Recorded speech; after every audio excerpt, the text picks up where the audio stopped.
Okay, guys, can you please help me, remember me? What did we talk about last class? What were the main topics or the main points in grammar that we were discussing last class? Can you remember me, please?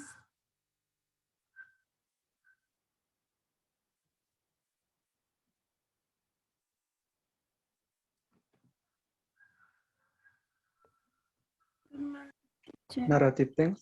Good morning.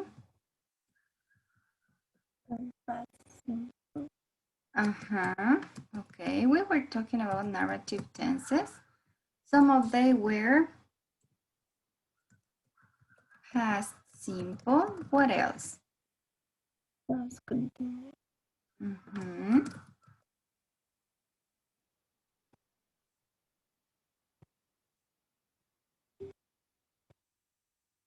What else?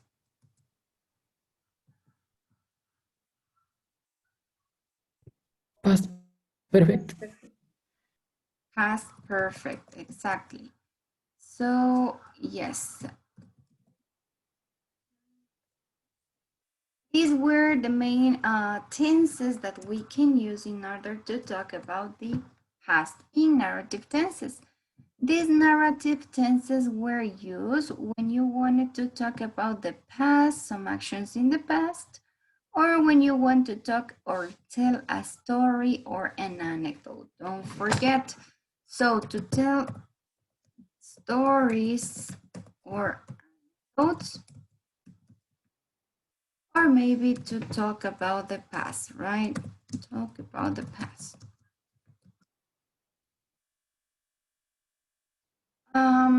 What happened with these narrative tenses? There was something, right? We can mix past tenses, but what is forbidden for us? What we can't mix over there?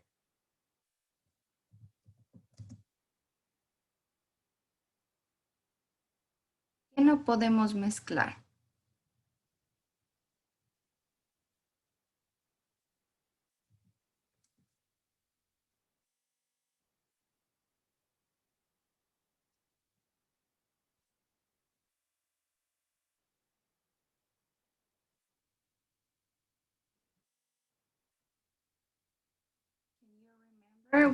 With what you can't mix. There's something you can do with narrative tenses.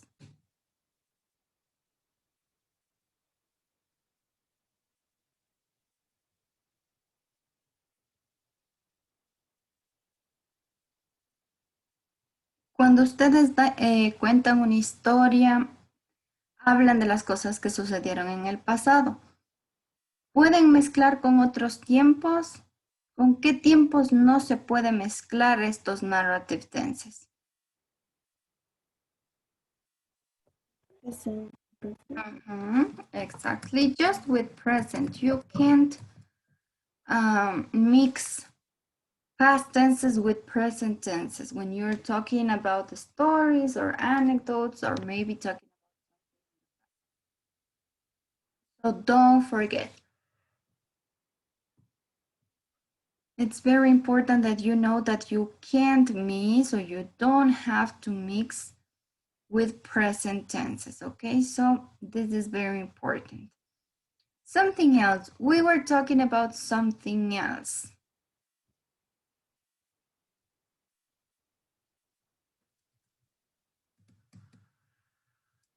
Some words you use in order to talk about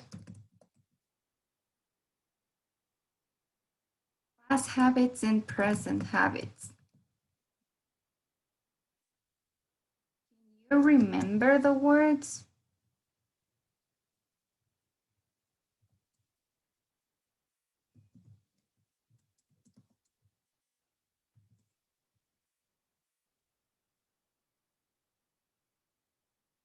Tenían ahí un par de palabritas que les servía para hablar de los hábitos o acciones en el pasado y hábitos o acciones que realizan ya de forma continua en el presente.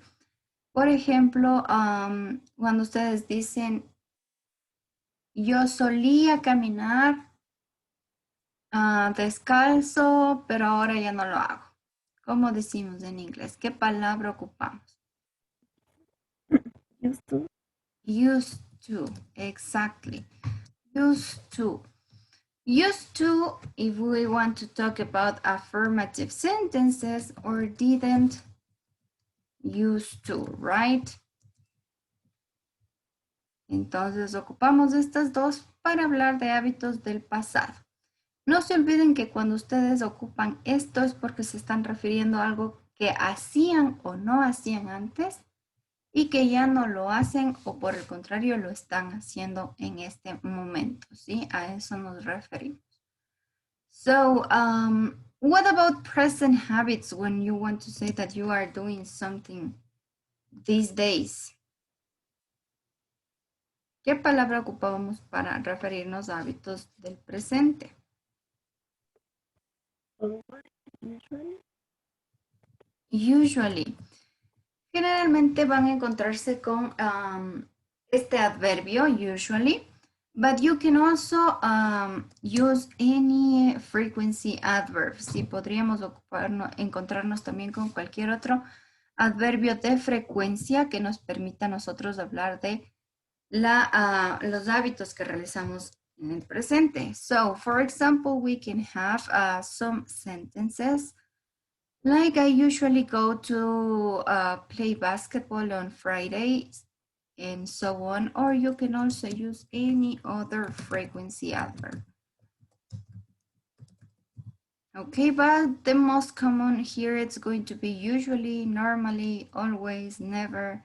Those are the most common like frequency adverbs. You can use usually, you can use normally, you can use sometimes,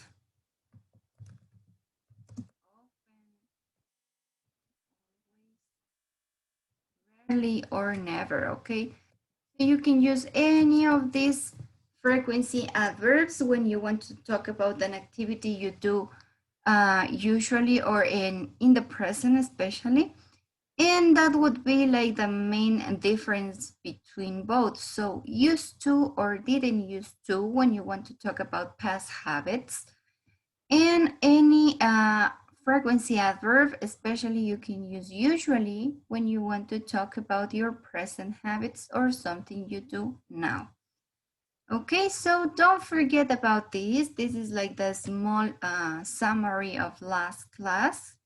Here you have like a small summary of the grammar of last class. And now it's time for you to move to the next lesson. Today you're going to see Unit 3. Okay, today we have Unit 3, Lessons C and D. And today we're going to make a change. So you're going to start today with Teacher Diego with Unit 3C. And later you will be with me again so we can cover the Unit 3D, okay? So pay attention and participate actively because I'm going to be paying attention to your participations with Teacher Diego, okay? So you can start, Teacher Diego, anytime. Okay, teacher, thank you. Okay, morning, guys. Today we're going to start with the lessons from the unit number 3, the lesson C. So for to start, we're going to, teacher, can you let me share the screen? Oh, sorry. Yes, give me a second. I need to stop sharing and there you go. Yes. Okay, so for to start, we're going to see a video. So please, guys, pay attention to this video.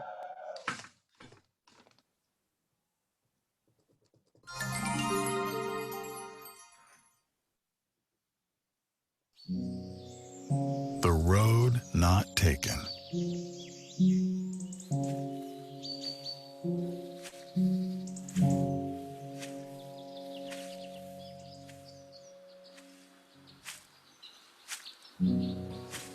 Two roads diverged in a yellow wood. and sorry I could not travel both and be one traveler.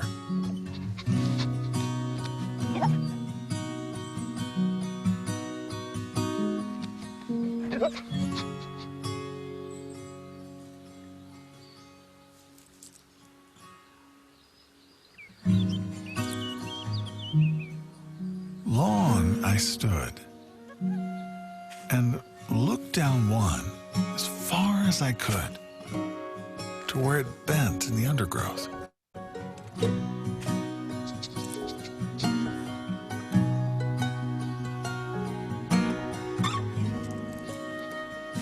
Then took the other as just as fair.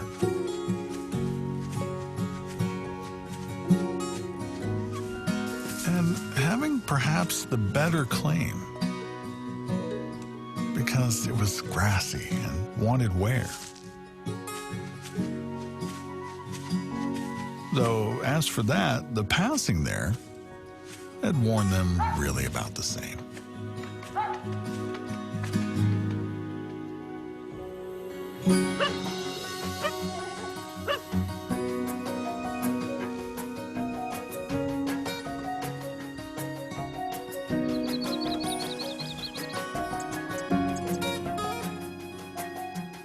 And both that morning equally lay. In leaves, no step had trodden black.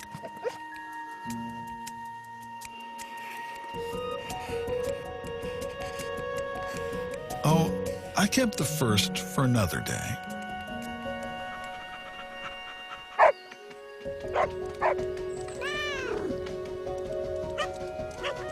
Yet, knowing how way leads on to way.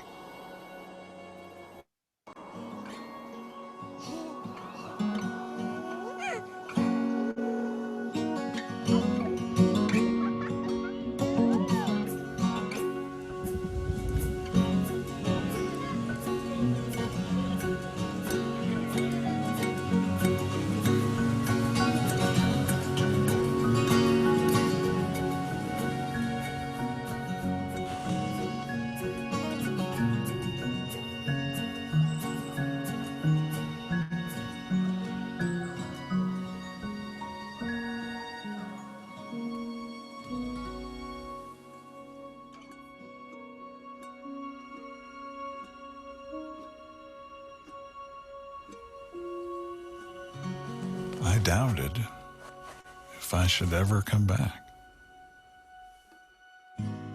I shall be telling this with a sigh. Somewhere ages and ages hence, two roads diverged in a wood. And I took the one less traveled by.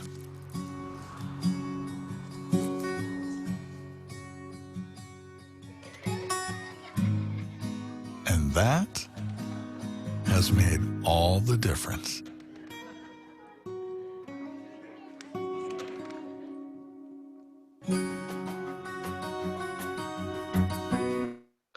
Okay, guys, so for this video, I'm going to share you some questions in order for you to respond. So let me share again the screen. Okay, the topic of this lesson is telling a story. So let's see the questions. The first question says, what does it mean that the boy cannot travel both roads?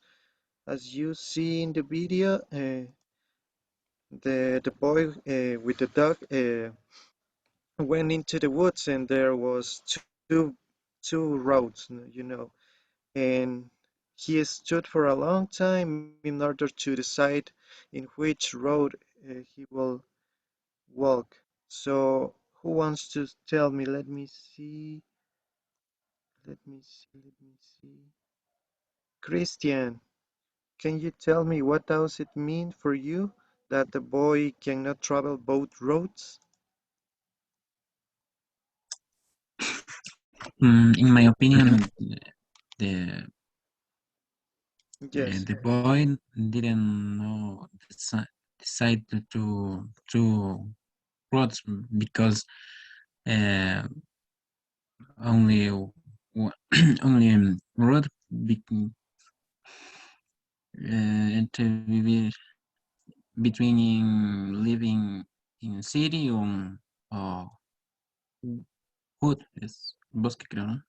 yes, in the woods, bosque. Sí, ya solo podía escoger Okay, una de las. okay, thank you, Christian.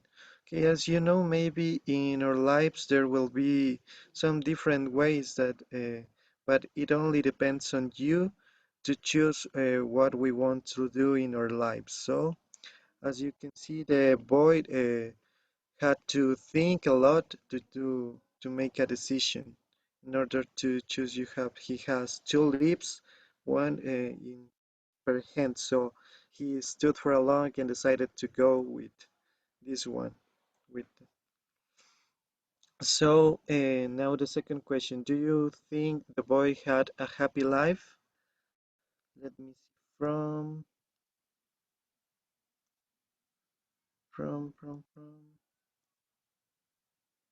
Steve. Can you tell us? Do you think the boy had a happy life?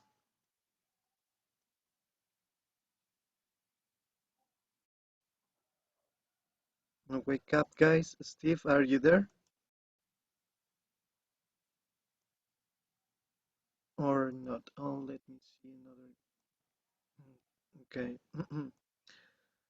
Please, Brian. Brian, can you help us with the second question? Do you think the boy had a happy life? ¿Crees que el niño tuvo una vida feliz? I think yes, Okay, and why? Why do you think yes? because in the story I can see he had a puppy and he had a family with her wife. Yes, that's it. Okay, thank you. Um, so maybe the little pet could means that we never are alone. So maybe we can have the company of someone, maybe one relative or a friend, but no one is alone. So let me see the third question. What do you think the leaf represents? You know, the leaf means la hoja because he has two leaves, two different leaves. So let me see. Miguel, can you tell us what do you think the leaf represents in this story? Mm, should I think represent the life of that person? Okay, it could be a good option. Yes, that's it, guys. So I hope you liked the video, and this video was aimed to encourage you to, maybe we can have some difficult choices in our life, but it depends on you. It counts on you to make the decisions to live a happy life in the end. It's our lives, and we have to do the decisions, guys, to make the decisions.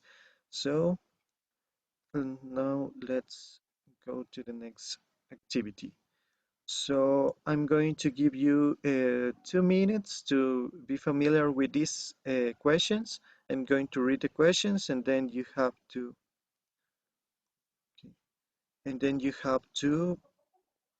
respond, guys. So the first question says, when was the last time you bought a present for a friend or a relative?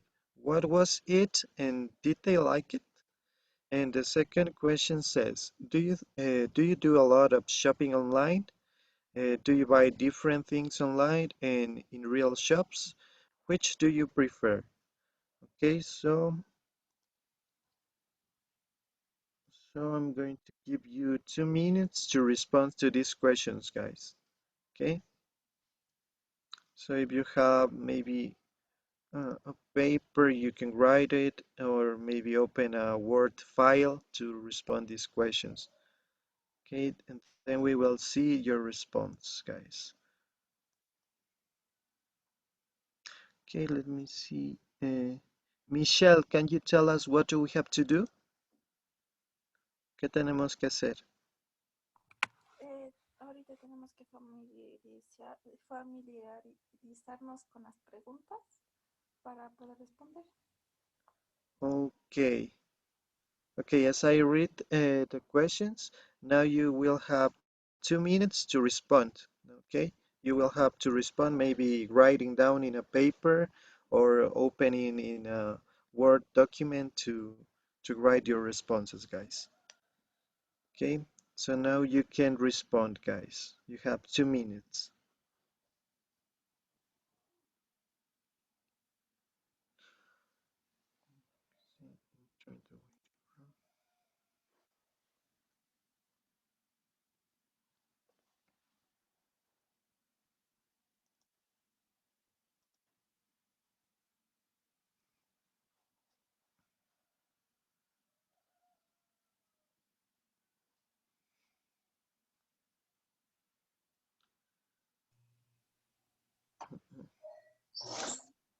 Keep in mind that the first question contains 3 questions, you know. When was the last time you bought a present for a friend or relative?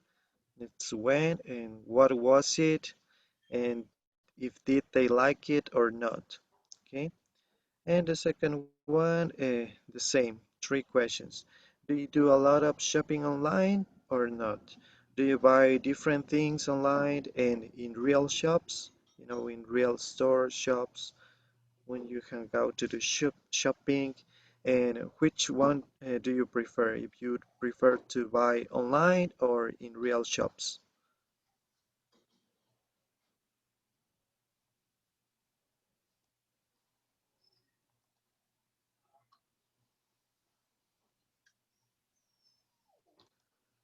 So let me see.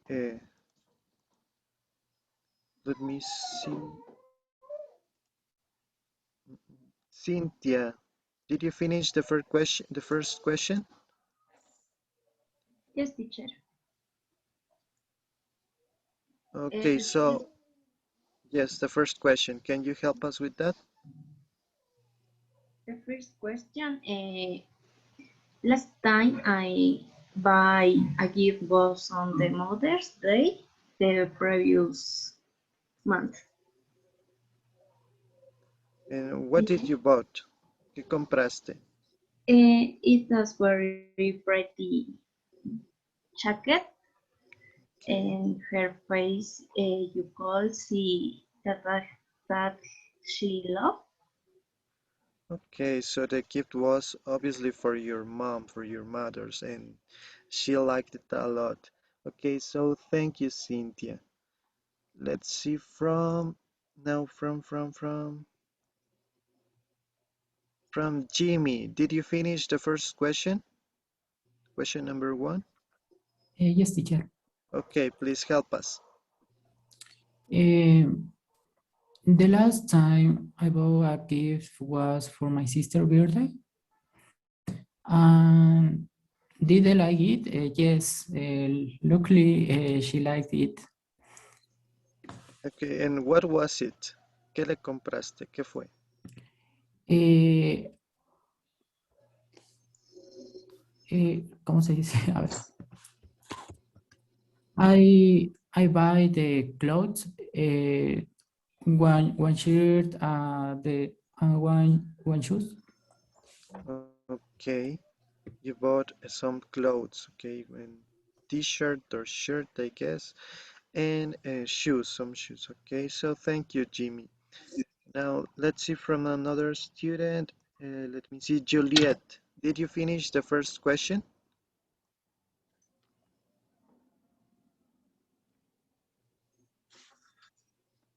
Juliet, are you there? The first question. Yes, help me with the first question. Um, 2 weeks ago, for my friend's birthday, and I bought her my coat. Yes, makeup. if she liked it. Okay, thank you, Juliet. Now let's see with the second question. Let's see, Lisette Pineda, can you help me with your response, please, for the second question? Yes, teacher. Okay, Las dos. just the second one, la segunda. I don't like to buy online because the quality of the product is not now. But Okay, if I buy in physical store because there I can see that I am uh, I am bullying. yes, so you prefer buying in real shops rather than buying in online shops. So thank you. See, and you have a good point of view. Maybe when we are buying online, we can see the pictures of the clothes, but we can touch the fabric. We don't know the quality of these clothes, and maybe can be maybe the size also can be not our size. So I think that you have a good point. So let's see another one. Student who can help me. Erika, please, can you help me with the second question? Erika? Mm, Okay. I don't like do shopping online. I prefer buy different things in the real shop because it is more normal for me. Okay, it's more normal. I can see the shoes, clothes. Yeah, that's also a good point. Yeah. I think most of you will choose to buy in real shops rather than buying online. So let's see. Uh, okay, now okay, let me share again the screen here. Okay, guys, so now we are going to see this picture and we will have to decide what the conversation will be about. We're going to do a prediction, maybe, okay? So let me see who hasn't participated yet. Angie, can you describe what you can see in this picture? Angie, please help us. Teacher, Angie tenía, bueno, Angie no Oh, está presente porque oh, tenía que ir a vacunar. okay, okay, don't worry. Now please help Teacher, me. teacher, buenos días. Disculpe, no se me activó el micrófono. Sí, sí estoy. Okay, okay, so Angie, please help me describing what you can see in this picture. Ayúdame describiendo la imagen. I think the two people are talking about Okay, the job. about their job, maybe. Okay, thank you, Angie. So let me see now one more student. Let me see. George, can you describe please what you can see in this picture?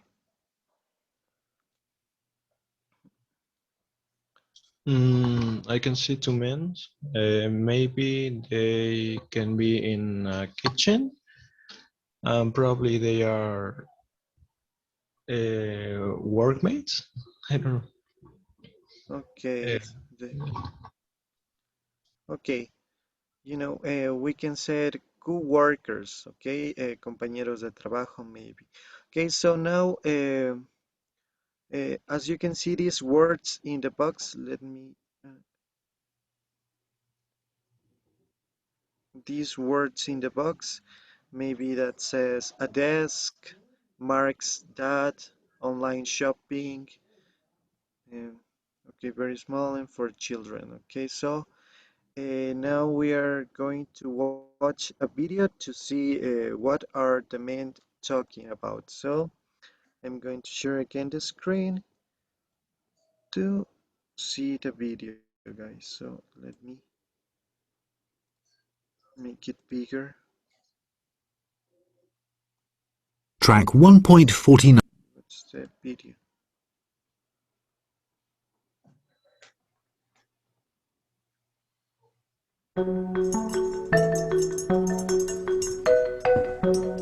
Hi, Mark.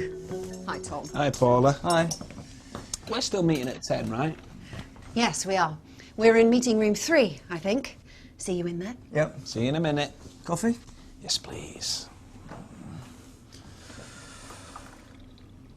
So, did you have a good weekend? It was good, thanks. But you won't believe what I did.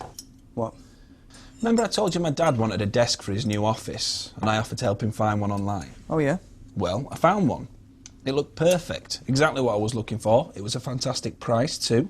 Sounds good. Exactly. So I ordered it. Great. And it arrived on Saturday. But the funny thing is, it was really, really small.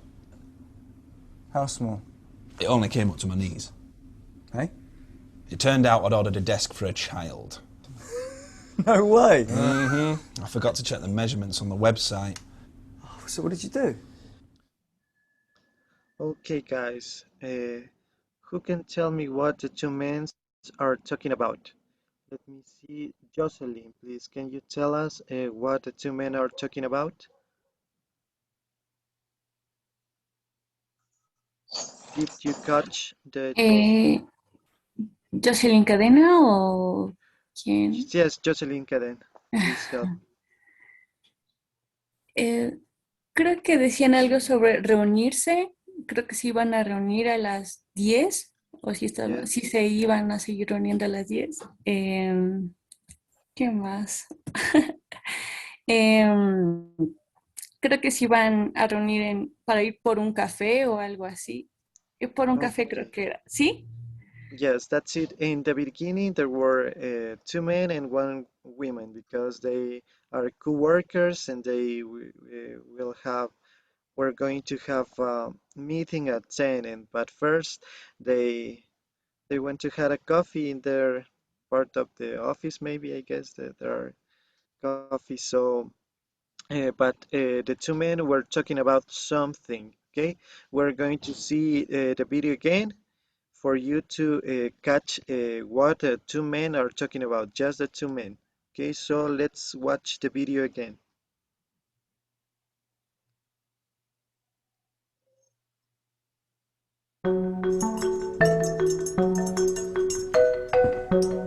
Hi, Mark.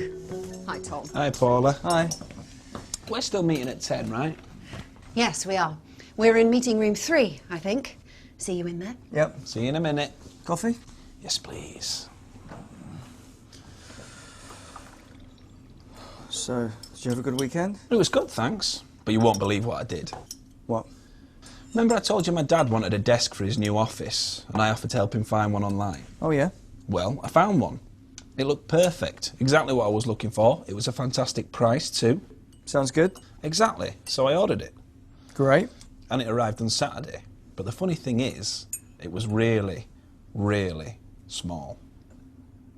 How small? It only came up to my knees. Hey? It turned out I'd ordered a desk for a child. No way! I forgot to check the measurements on the website. So what did you do? Okay, guys, so let me see from Luis Enriquez, please, can you help us?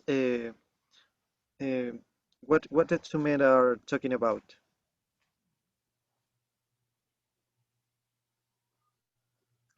The two persons talking about a meeting at 10 o'clock. And okay. Also de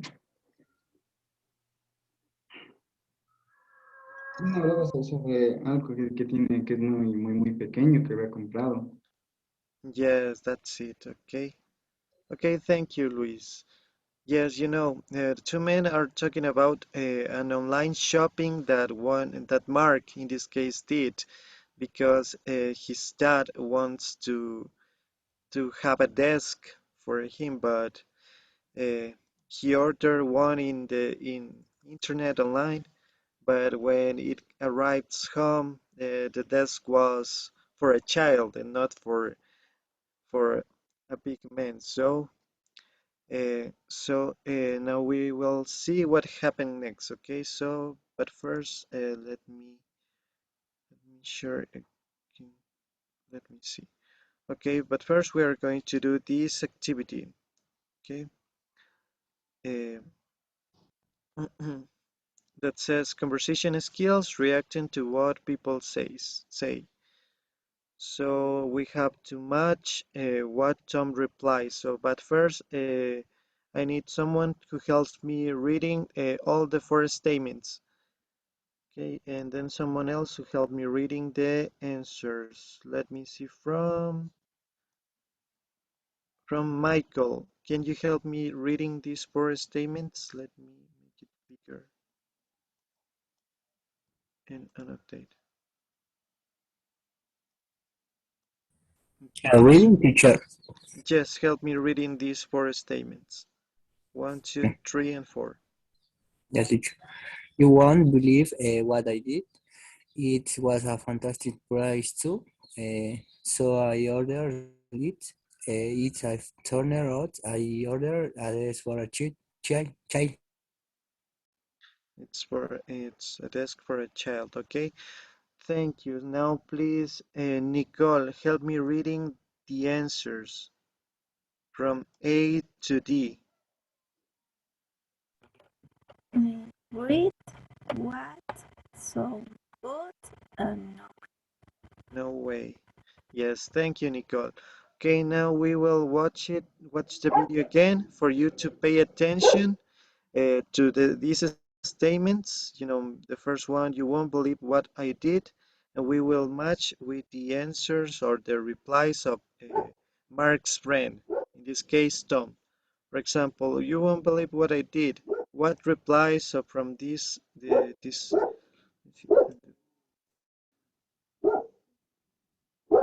from this that we have in here, we're going to see what was the answer or the reply of Tom.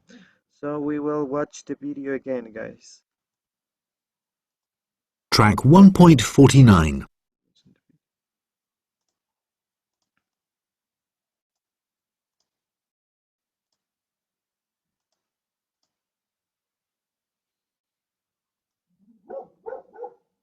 Okay, guys, pay attention. Hi,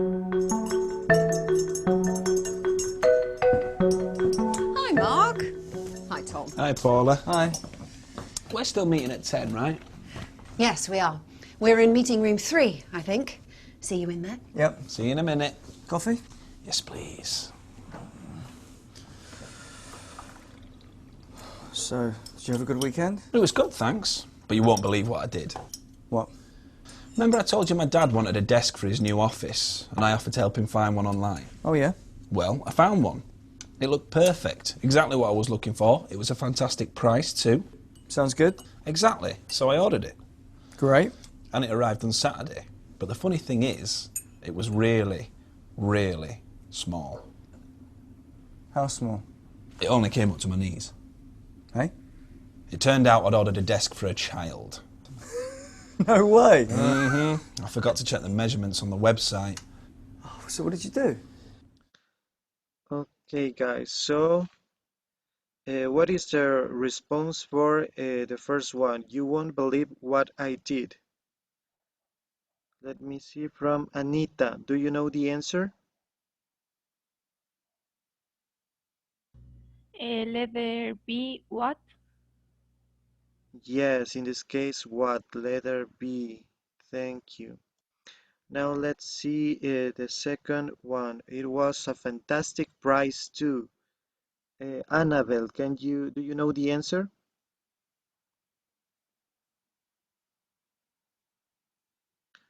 Annabelle, are you there?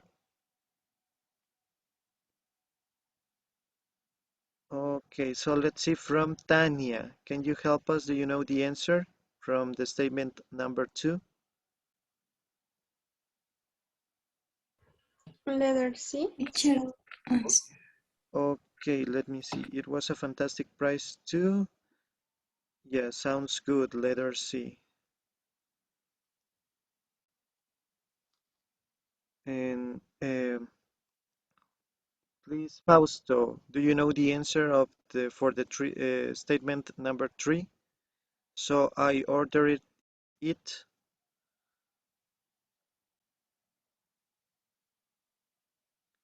Fausto, do you know the answer? Which one?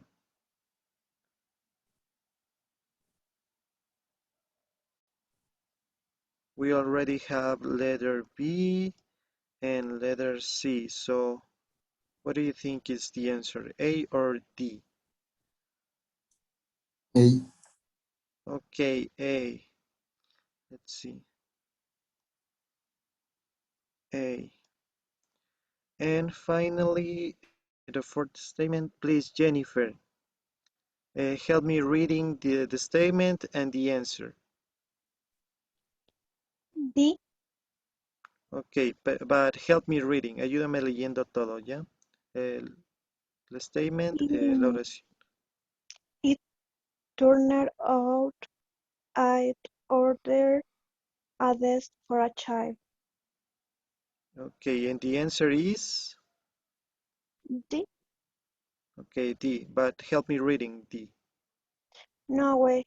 No way. Yeah, that's it. Thank you, Jennifer. Okay, so let's see. Okay, guys, so we are going to check the answers. So for you to know if it is correct or not. So B, C, A, D. Okay, guys, so it's all correct. Thank you, guys.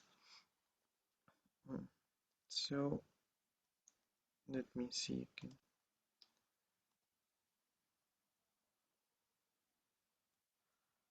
Okay, let me see here. Okay, now we are going to watch the video again and we will decide if these statements are true or false. But first, I need someone to help me reading the first statement. Please, Priscilla, help me reading the first one. This one. The company article that from this didn't offer a refund. Okay, thank you. Now let's see from BB. Please help me reading the second statement.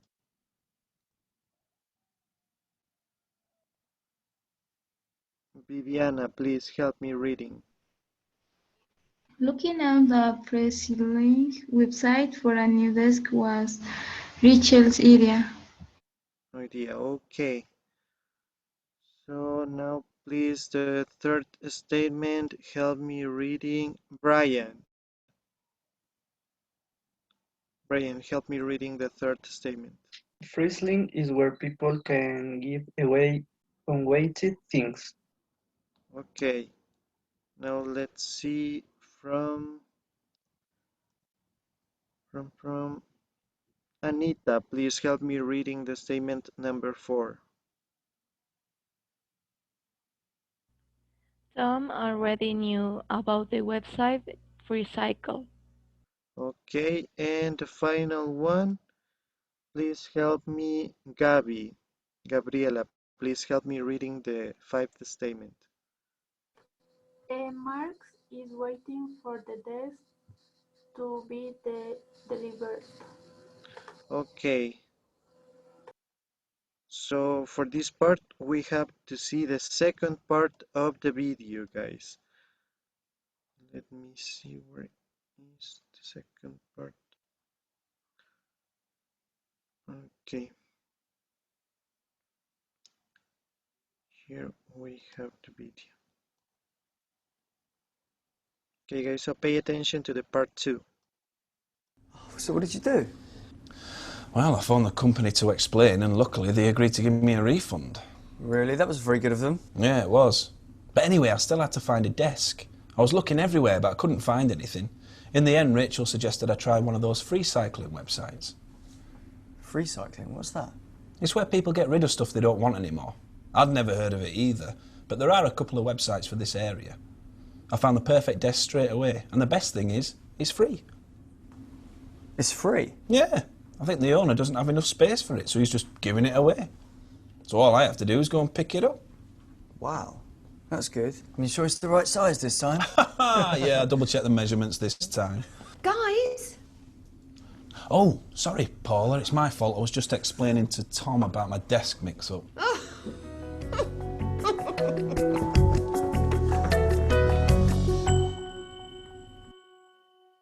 Okay, guys, so let's see. The first statement. The company Mark bought the desk from didn't offer a refund. Do you know the meaning of refund? Let me see from Saulo. Do you know the meaning of refund? What does this word means? Refund. ¿Bolsa? Yes, that's it, reembolso. In this case, okay, so let's see, looking on a free cycling. Now we're going to see this word, free cycling. Do you know the meaning of this word, free cycling? Uh, I couldn't hear you, please. Can you repeat me, please? I don't think so. Look, firstly, this is a compound word. Here we have free. That do you know the meaning of free? Yes. What does free means? Free. Libre. Okay, libre o también puede ser in this case gratis. Free. It's for free. And cycling, it's like the part of just one part of the word recycling in this case. It's like recycling, just cycling is in this case. So free cycling is the name of this website in which people can give some things that they don't need for free to people that need those things, and they are doing a kind of recycling, reusing some things that people don't need. Okay, so to know if it is clear, please let me see Gabriela, what this website means, what free cycling means.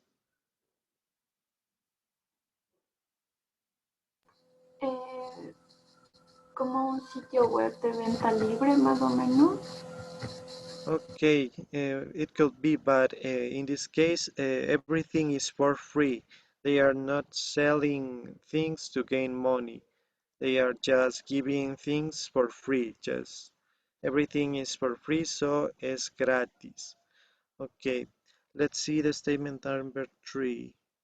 Free cycling is where people can give away unwanted things. So let's see, give away.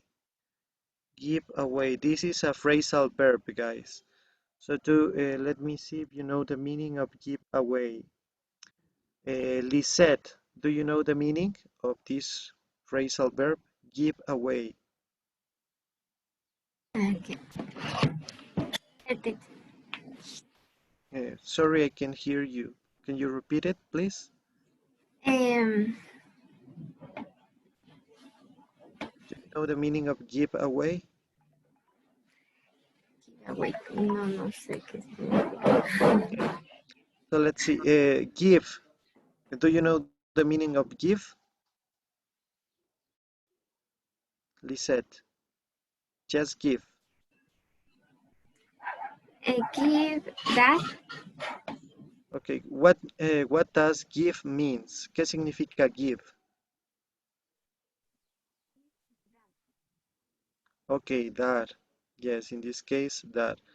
And when it's with away, this phrasal verb means Es como deshacerse de, okay? Es como give away, deshacerse, in this case, okay?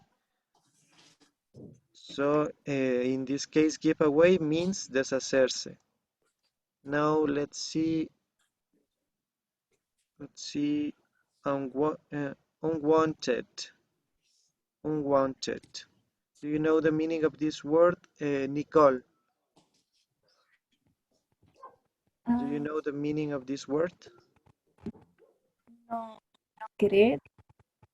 Yes, that's it. Cosas que no se quieren, unwanted things, okay? In this case, unwanted things, cosas que no se quieren, okay? So let's see, in the fourth one, I think the vocabulary is clear. Tom already knew about the website, free cycle, and the final mark is waiting for the desk to be delivered. Okay, let's see delivered. Let me see from Angie. Do you know the meaning of delivered?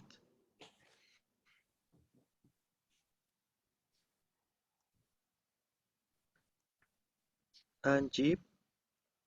Creo que entregar.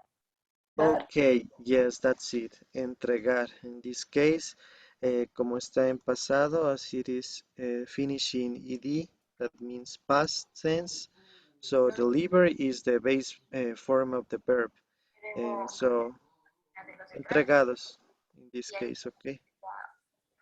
So, I think someone is, please, Annabelle, can you turn on off your microphone, please? Okay, thank you.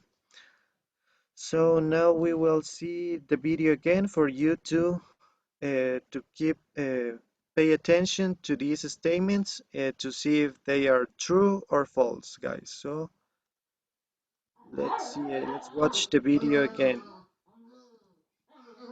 I'm so sorry for the noise, maybe for the background noise, but I have one little dog that is very playful, guys. So let's watch the video again. So what did you do? Well, I phoned the company to explain, and luckily they agreed to give me a refund. Really? That was very good of them. Yeah, it was. But anyway, I still had to find a desk. I was looking everywhere, but I couldn't find anything. In the end, Rachel suggested I try one of those free cycling websites. Free cycling? What's that? It's where people get rid of stuff they don't want anymore. I'd never heard of it either, but there are a couple of websites for this area. I found the perfect desk straight away, and the best thing is, it's free. It's free? Yeah. I think the owner doesn't have enough space for it, so he's just giving it away. So all I have to do is go and pick it up. Wow. That's good. Are you sure it's the right size this time? Yeah, I double-checked the measurements this time. Guys? Oh, sorry, Paula, it's my fault. I was just explaining to Tom about my desk mix-up.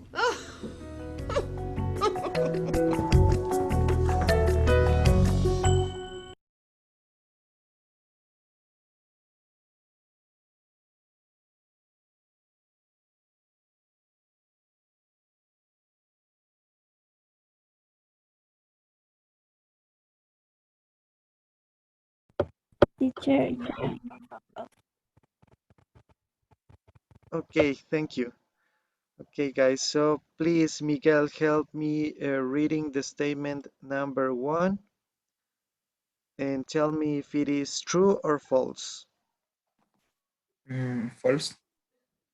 Okay, the company Mark bought the desk from didn't offer a refund. That is true or false? False. False. Why? What happened?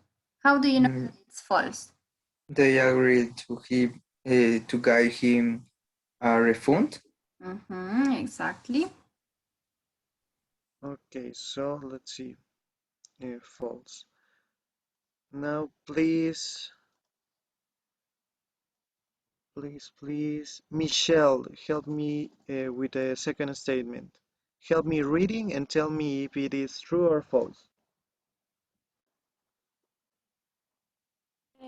True. True. Okay, looking on a free cycle website for a new desk was Rachel's idea.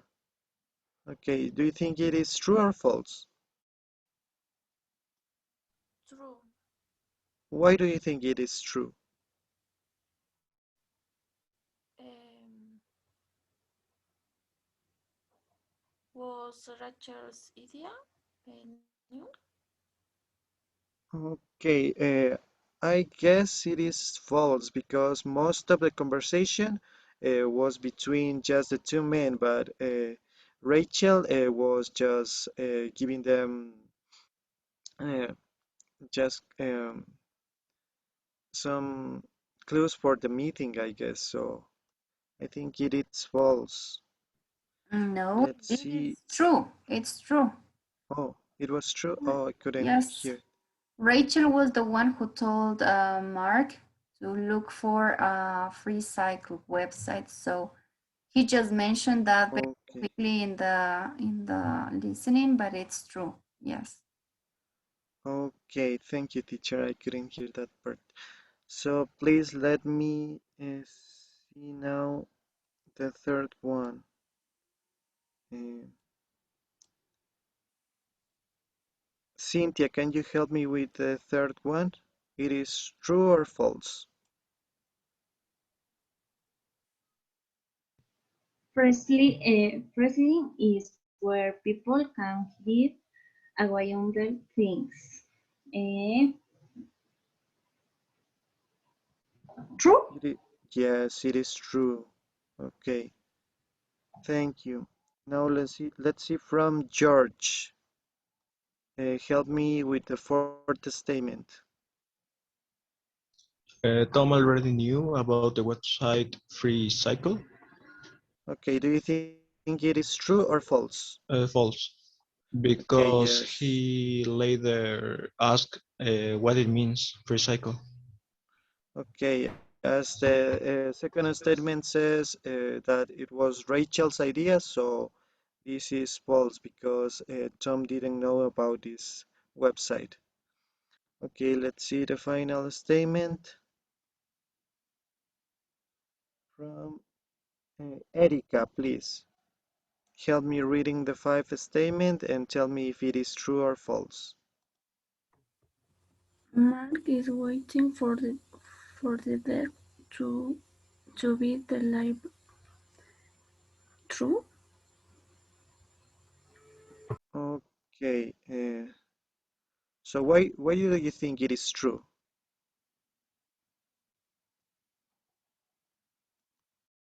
¿Por qué crees que es verdadero, Erika?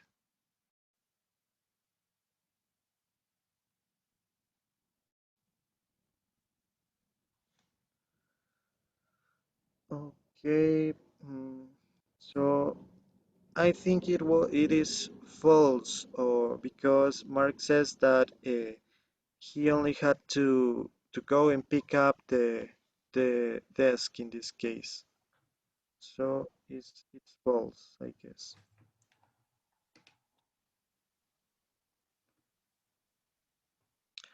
Okay, guys. So let me clear. Okay,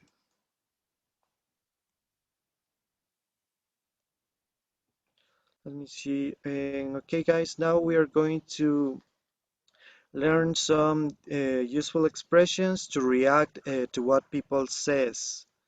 Okay, for example, in the conversation, we saw some phrases like great, what, no way, sounds good. Okay, so now we are going to learn some more expressions, and we have to divide if these expressions uh, are mean to respond positively or to show surprise or for ask for furthermore for more information. Okay, so let's see. With the first one, let me see. Stephanie, in which category do you think this word grade will go? Great.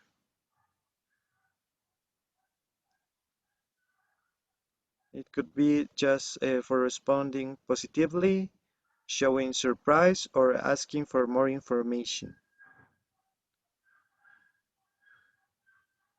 Um, Stephanie, Responding positively. Okay, yes, in this case, responding positively, para responder positivamente. For example, when someone says a good, new, maybe, we can say it great. Okay, so let me write it here. Great. Okay, okay, great is the first one. Now let me see from Juliet, the second one. What? In which category do you think it could be? Asking for more information. Yes, that's it. What? Because we're asking for to know more details. What in this case? Okay, and now let me see from Jimmy, the third one. No way. In which one do you think it goes? Showing surprise. Yes, that's it. Showing surprise. Okay. No way. No way. Yes, that's it. Showing surprise. Now let me see who hasn't participated? From Gabby, please. Gabriela, help me with the third one. Okay. Sounds good. Responding positively. Yes, that's it. Responding positively. Sounds good. Suena bien. Sounds good. Okay. Now, please, with the next one, I need Jocelyn Cadena. Please help me. In which category do we place really? Ask for more information. Okay, it could be really. Yes, it could be an asking for more information, but also for showing surprise. So it could be in the two categories. Yeah. Okay, really. And in here also.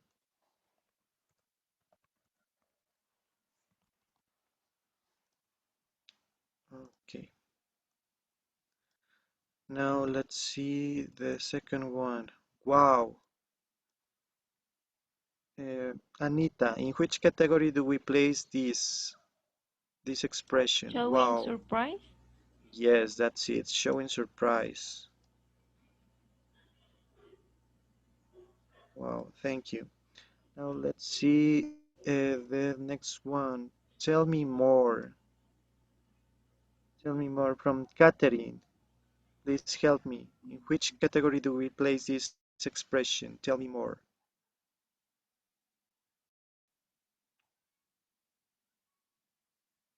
Teacher, Catherine. the asking for more information? Okay, yeah, that's it, exactly. Okay, tell me more because we want to know some more details. Okay, now let's see the next one. Are you serious? Let's see from Joanna. In which category do we place these expressions? Are you serious? In which one? Responding positively, showing surprise, or asking for more information?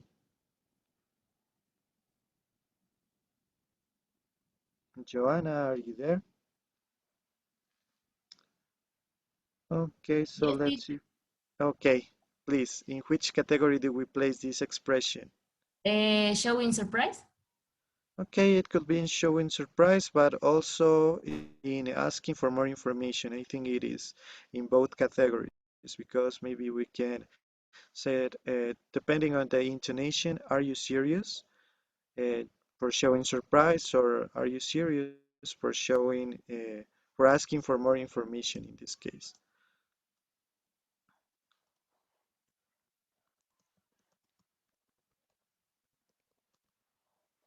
Are you serious? And in this case, in this category también also.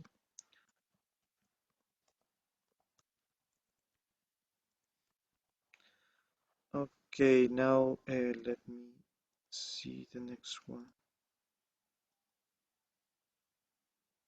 Okay. You must be kidding. You must be kidding. Let me see from Samantha. In which category do we place this expression? You must be kidding.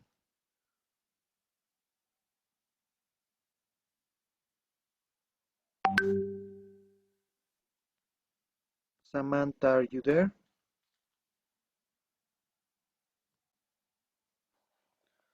Okay, so let me help me, Steve. Do you know the meaning of this expression? You must be kidding.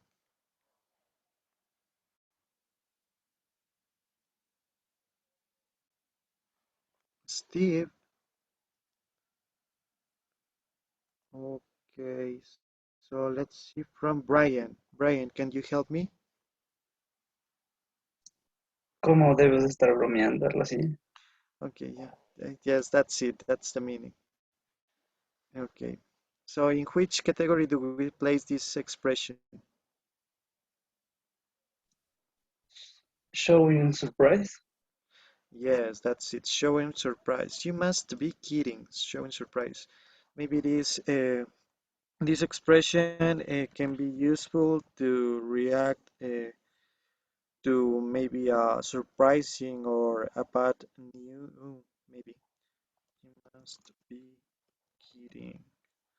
Okay, let's see the final one. Awesome. In which place do we put in which category do we place this expression? Let me see from Priscilla. Showing surprise. Uh, okay, it could be in showing surprise, but I think it's more in responding positively because awesome. Okay, it's like to respond in a positive way. Awesome. But it also can be in showing surprise. Depending on the context. Okay, guys? So I think this part is clear, guys. So let's see. Next activity. Okay, I'm going to stop sharing. Okay, guys, for the next activity, uh, you have to enter to this Padlet in which you have to write a 10-line paragraph describing the next question that says, do you have any problems with online shopping and what happened? Okay, so let me share the screen to explain you a little bit better. Okay, guys, you have to enter to this Padlet in which you have to write a 10 lines paragraph explaining or telling us maybe your experience to respond these questions. Have you ever had any problems with online shopping and what happened? Okay, so uh, please, let me see. Michael, what do we have to do? Vamos a resolver la pregunta que nos planteó sobre si hemos tenido algún problema al comprar online en Padlet. Okay, yes, guys. So please let me know if you can enter to the link to this Padlet. ¿Pueden ingresar o alguien ya ingresó?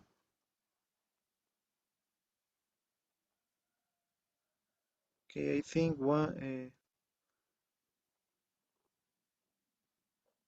Okay, guys, please let me know if you can enter to this Padlet. Yes, I see someone who, Jimmy, entered already, okay? So don't forget, guys, to put your name and you have, for this activity, we will have 15 minutes, guy, okay? So, and if you have any question, let me know. As you can see, okay, please help me reading your example, Jennifer. Buying online gives many comforts to be being attached to buy from anywhere, but signs are also a problem. In a quarantine, I have to buy a formal jacket to defend a project, and since we couldn't live it had to be in online story. The problem was that it arrived in poor condition and very lunch uh, with the delay time. Upon arrival, I had no choice but to use it in the presentation and try to fix it. Okay, yes, maybe we can get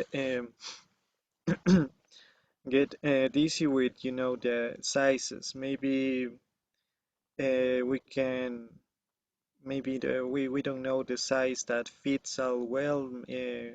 That could be in the online shops and on the online stores. Okay, so who wants to read your example? Who else wants to read?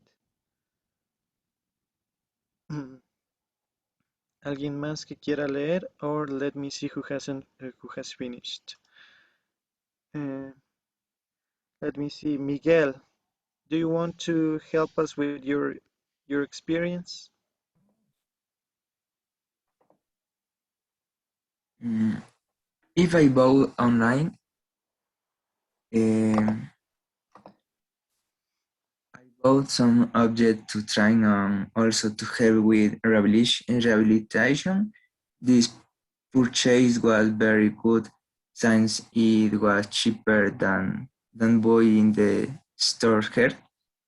I had to wait about 15, 15 days until the product arrived, and when I arrived, I used it and checked if everything was. Finally, I used it and start with me training and really like by this object. Okay, so that was a good experience. Okay, at least one good experience from Yes, too from many buying bad online. experience. Yeah. Miguel, just one thing. Cuando te refieres a comprar aquí, dice it was cheaper than buying in the stores here. Era más barato que comprar en las tiendas de aquí. No te olvides, Sí, here es con una E al final. ya le coloco. No estás diciendo, te refieres a una mujer, hair. Yes. Me falta copiar. Faltó la E. Okay. Okay, so let me see one more student. Let me see, Lisette. Can you help us with your experience of buying online? Yes, teacher. Okay, help us. Yes, once I had problems bullying online. I bought some blows, and when the merchandise arrived, it was not my size, and it was not the quality of fabric that I said on the website. They sent the things that were not and clothes that I didn't ask for. Talk to the person in charge of the order, but he was not responsible. It was a bad experience bullying online. Okay, another bad experience buying online, guys. Okay, so I guess most of you has finished. I think all of you already. Or who is still working? I guess Fausto is still working. Also Luis. Okay, so let's wait 2 more minutes, guys. Please hurry up. Until we wait, please. Who has participated, Christian? Okay, let me see. Let me see. See. Saulo, please can you help us with your experience buying online?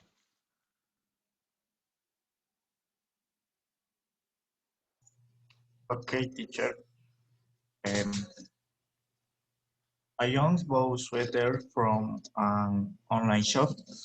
The story looked trustworthy. Many have good reference about the story and its online service. So I decided to buy a sweater that I really liked. I ordered it in size M. I was very happy because it will arrive within uh, 24 hours. Um, but it took longer than expected. It arrived at 7 days, and it wasn't the model I asked for and not the size. So I called the store and they didn't give an answer. That's why online shops aren't trustworthy. Okay, another bad experience buying online.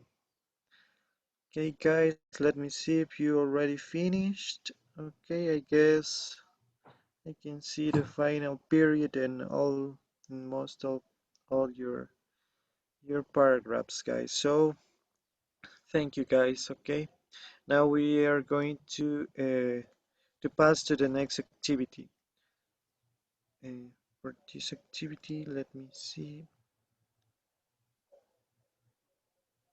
and let me share the screen again.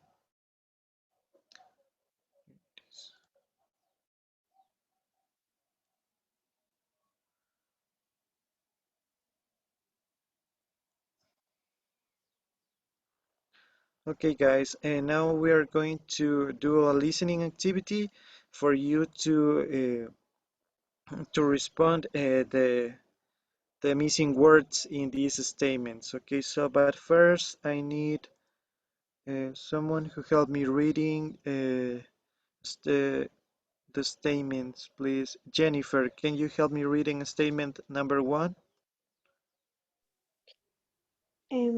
You won't believe what I did. Yes, that's it. That's the example. Okay. So let me see. Michelle, please help me reading the next one, the second one.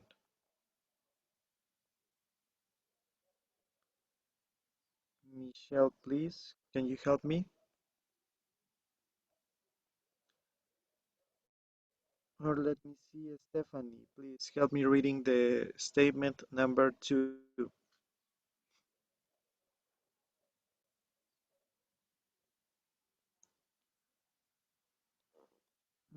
Okay, so let's see from Cynthia. Please, Cynthia, help me reading the statement number 2. Number two, the the funny the funny things is it was really small. Okay, thank you. Thank you for giving me the answer, but I just ask you to read because then we will listen the audio to respond to these statements. Okay, so let's see from Christian. Please help me reading the statement number 3. Just help me reading.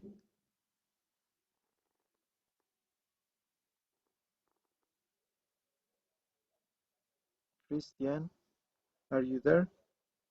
Mm, It I ordered a desk for a child.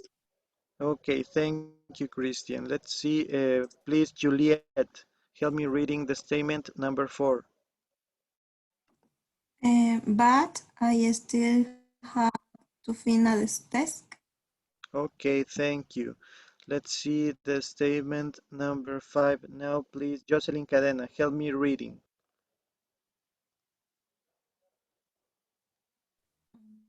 Disculpe, teacher, ¿cuál?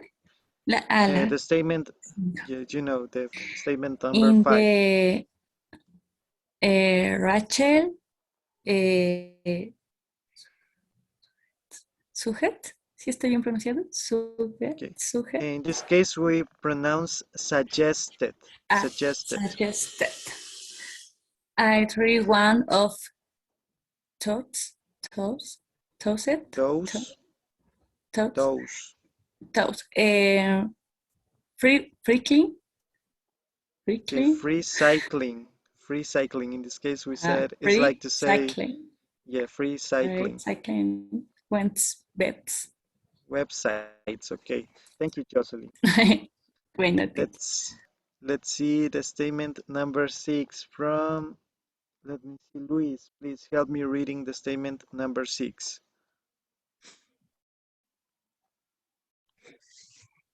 Me, teacher Luis? Yes, please. I found a perfect desk straight away, and they think is free. Okay, thank you guys. Okay, now that you are familiar with these statements, we are going to listen and then you have to respond. Okay, guys, so pay attention to this listening. Track 1.51. 1, You won't believe what I did. 2, The funny thing is, it was really, really small. Okay, so let me see. Samantha, do you know the answer of the missing word of the statement number 2?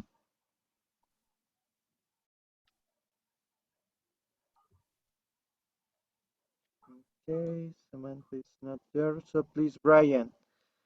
Brian, do you know the answer of the statement number 2?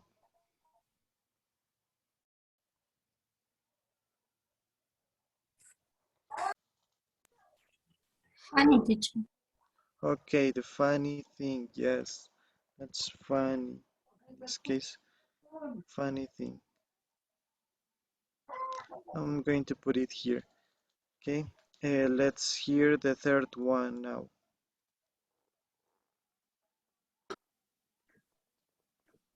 3, It turned out I'd ordered a desk for a child. Okay.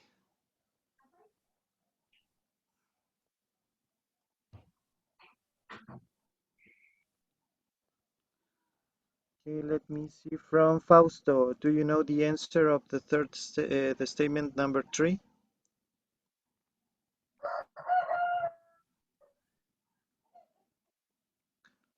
Fausto, are you there?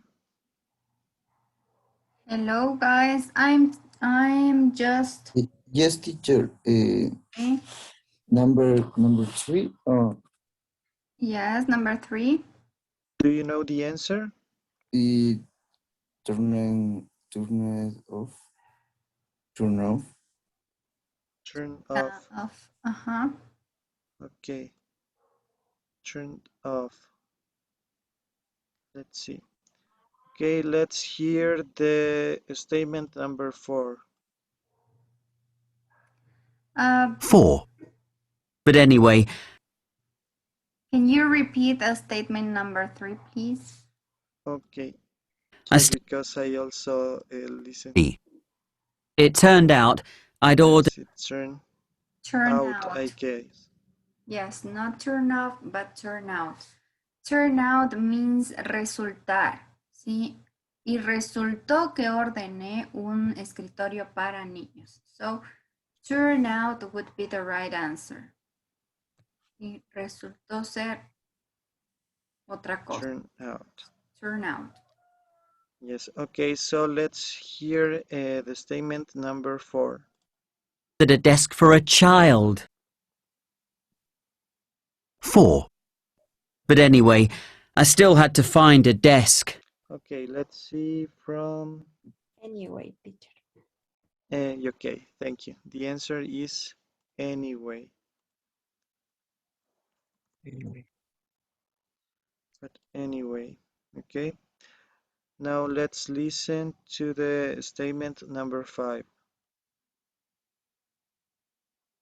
5. In the end, Rachel suggested I try one of those free cycling websites. Okay, who knows the answer? In the... And Yes, that's it. In the end. Okay. And let's listen to the final statement. 6. I found the perfect desk straight away. And the best thing is, it's free. Okay, who knows the answer? The best. Yes, that's it. The best.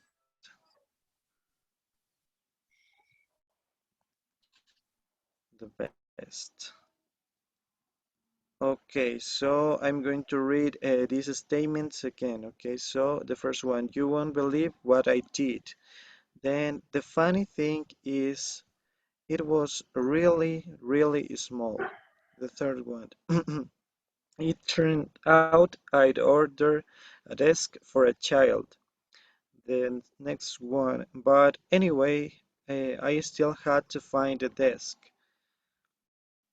In the end, Rachel suggested I tried one of those free cycling websites. And the final one, I found the perfect desk straight away, and the best thing is it's free. Okay, guys, so thank you, guys. That are the correct answers. Let me clear the screen. Okay. So now we are going to do this activity of pronunciation in order to see the stress in the word grounds. So, do you know what this word means? Stress. Who knows the meaning of this word? Maybe let me see. George, do you know the meaning of stress? Es como la acentuación, la parte donde está más Yeah, fuerte. exactly, that is the word. Okay, es el acento, la acentuación in this case, okay? So let's see. Okay, we are going to read first these statements in order to see where the stress will be marked. So please let me see. Gabby, help me reading the statement number 1. Gabriela, please help me. the funny thing is, it was really, really small. Okay, thank you. Now let's see from Cynthia. Please help me reading the statement number 2. In the end, Rachel suggested I try one of those frequency Okay, free free cycling. recycling websites. Yes, thank you, Cynthia. And the third one, let me hear from Stefano. Please help me reading the third one, the statement number 3. This one. Well, I phoned the company to explain and luckily they agreed to give me a refund. Okay, thank you.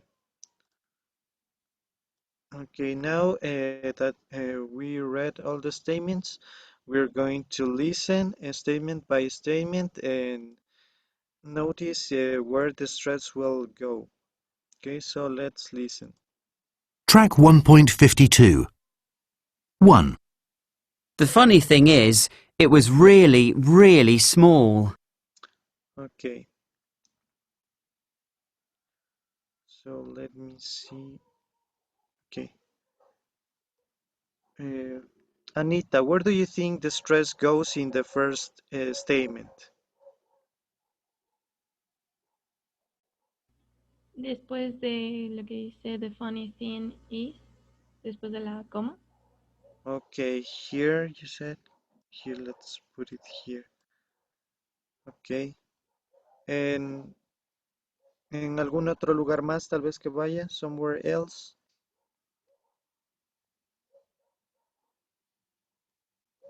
Or let's listen again, okay, guys?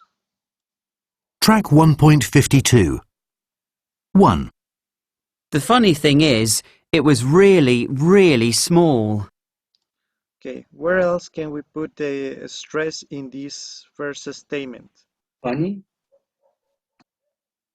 In funny, maybe, okay? So let's see. Okay, the funny thing is, okay, you said in funny, let's see. Then we will check. The funny thing is, it was really, really small in this case, okay? So let's hear the second statement. 2. In the end, Rachel suggested I try one of those free cycling websites. Okay, let me see. Michael, do you know where to place the stress in this statement?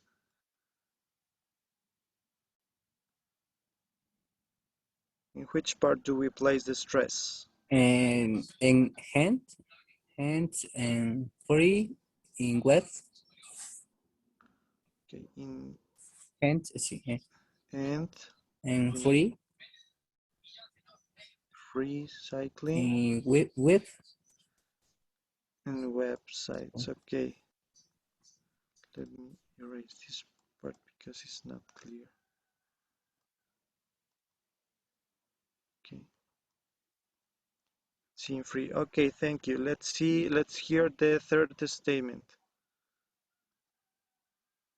3. Well, I phoned the company to explain, and luckily, they agreed to give me a refund. Okay, let's see from Jennifer. Can you tell us where to place the stress in the third statement?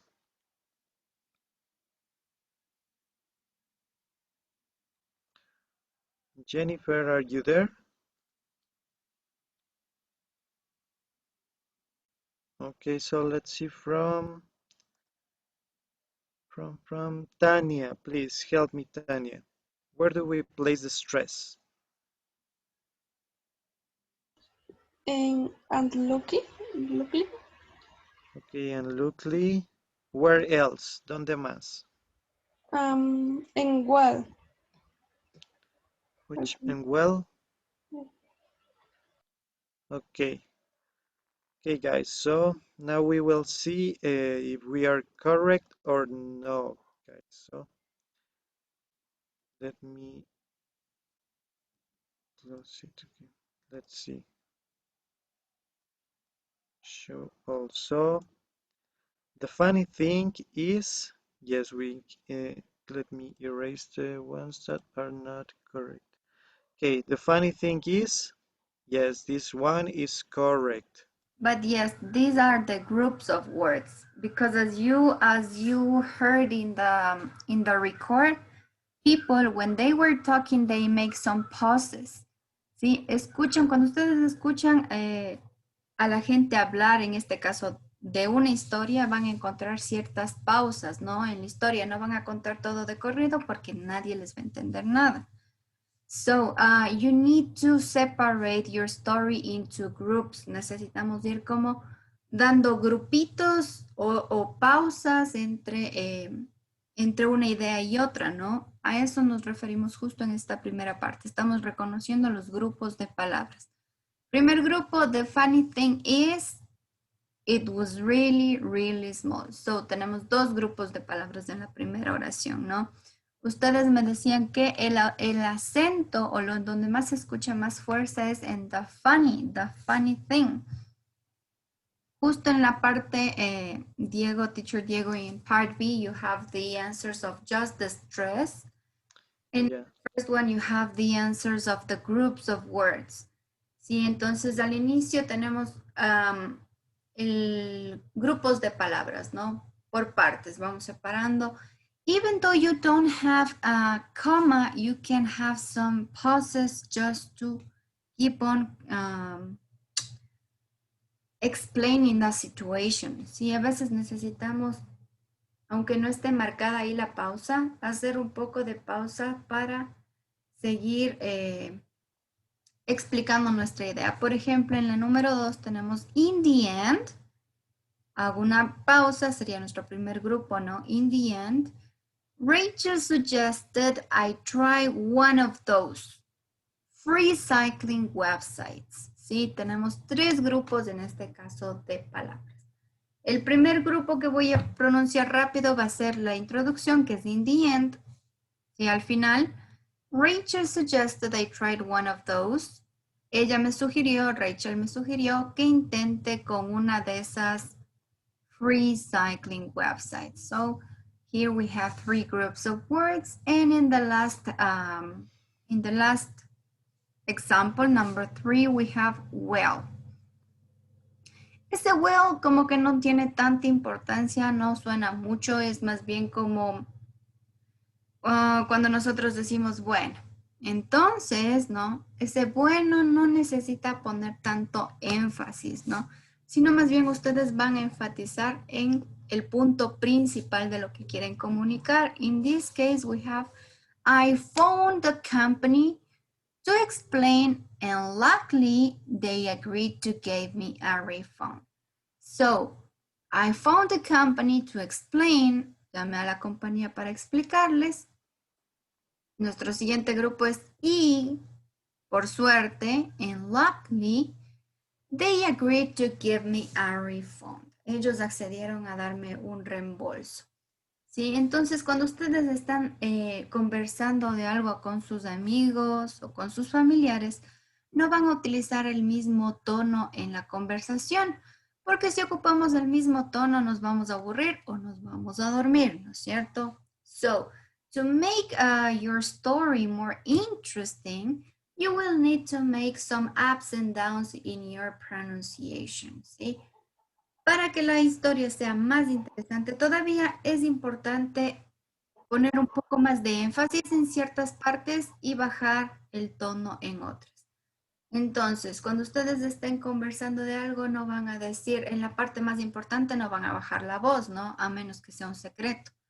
Pero generalmente ponemos mayor énfasis cuando queremos introducir el punto principal de nuestra conversación.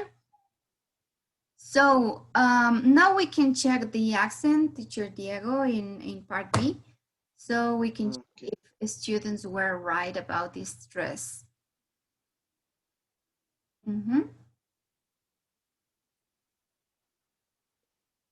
Look at this. You were right. For example, in funny. Funny is one of the most stressed words in this first sentence. We have the funny thing is, all right? The funny thing is, it was really, really small. So you are emphasizing the size, right? Estamos enfatizando que algo era muy, muy, muy pequeño, ¿no? Queremos que la gente esté segura de que escuchó de que lo que compramos fue muy, muy pequeño. O sea, compramos mal. It was really, really small. So, in the second part, you also got it right. You catch the end. ¿Sí? Llegamos a la parte que dice in the end. Al final, ¿no? Estamos ya introduciendo como que lo último que sucedió. Rachel suggested I tried one of those free cycling websites.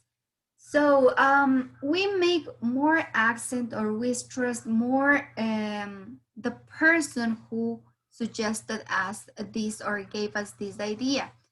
Si en este caso tiene un poco más de relevancia o hemos puesto un poco más de acento en Rachel. ¿Por qué? Porque es importante Rachel aquí. Ella nos está sugiriendo, nos está dando la idea de buscar en este sitio, ¿no?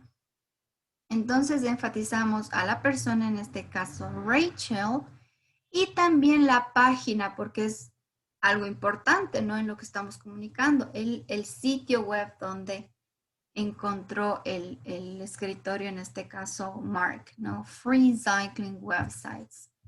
And finally you have, well, I phoned the company to explain, and luckily they agreed to give me a refund. So here you have some specific words who are with a stress, more stress. For example, phone.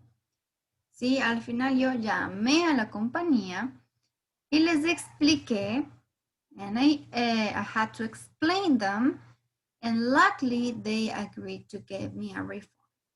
Y pues sería con suerte o afortunadamente accedieron a darme un reembolso.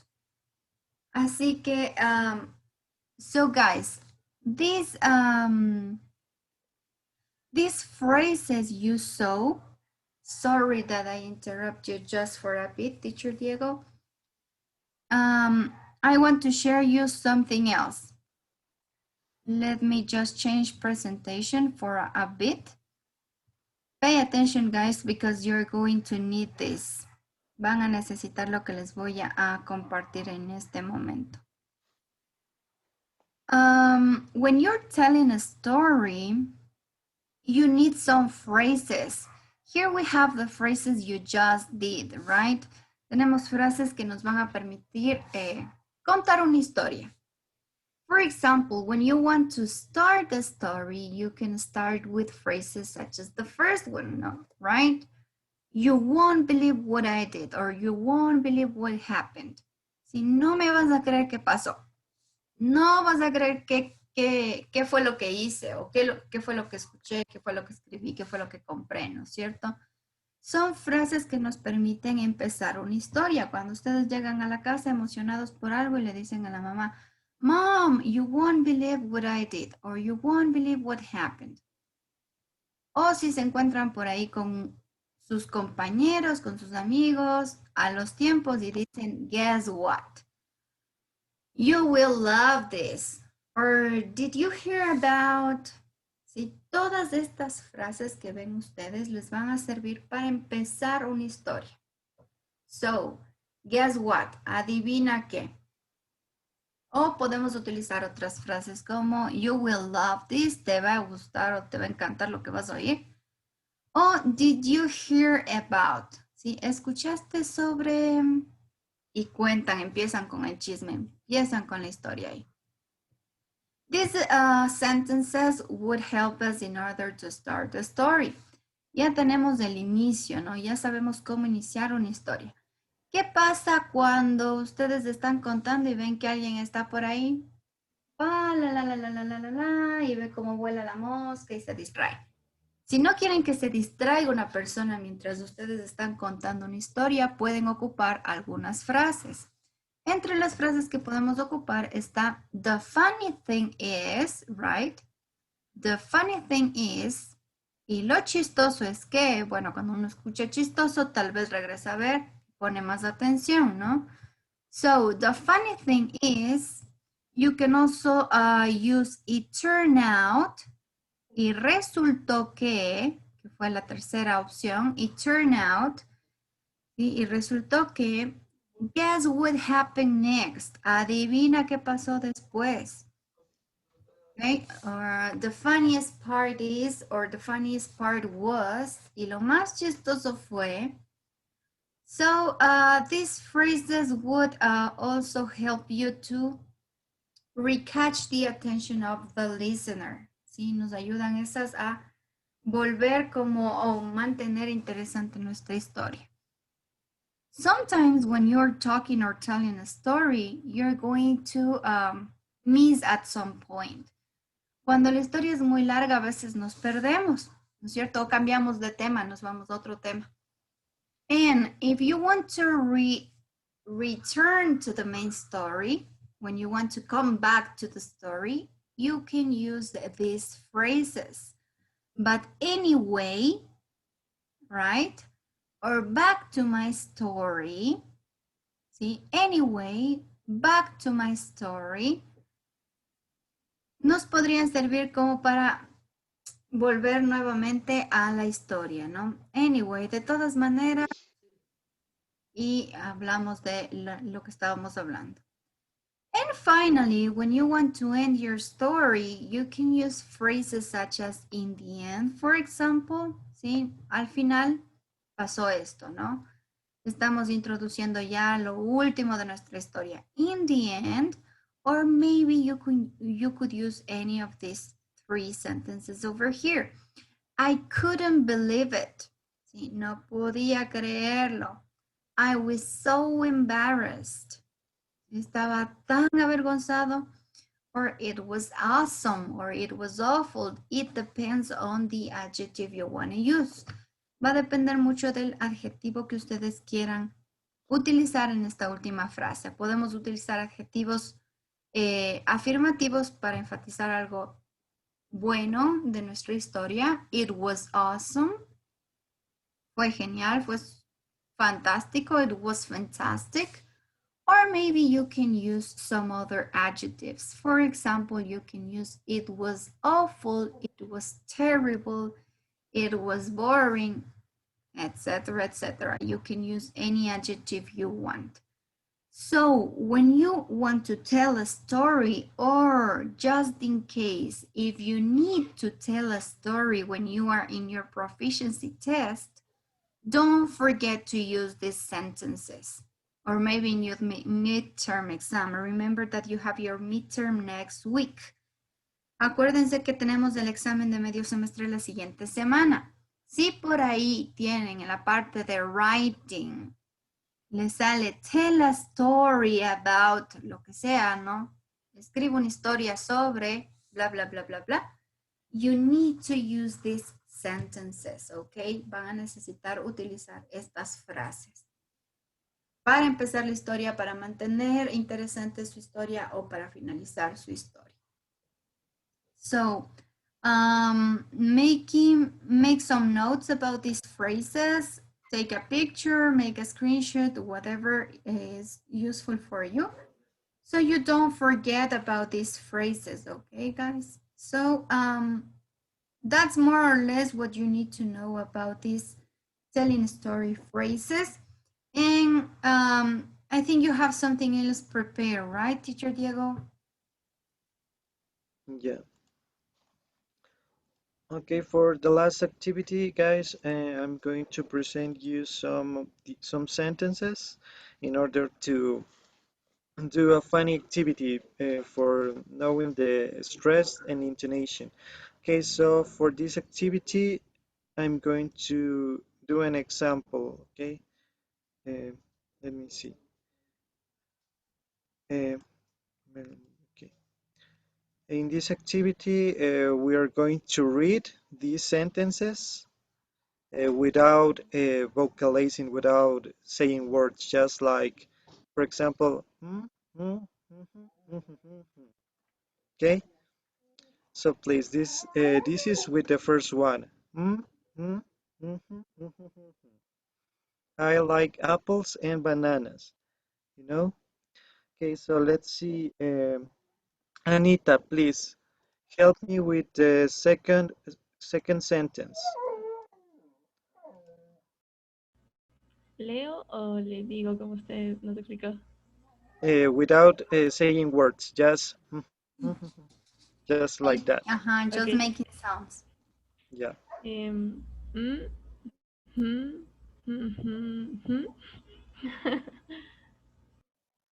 Okay, thank you, Anita. So let's see, please, Michael, help us with the next one. I want to go to Mexico. Okay, now help us try to read without just vocalizing, like just making sounds, you know. Yeah, teacher.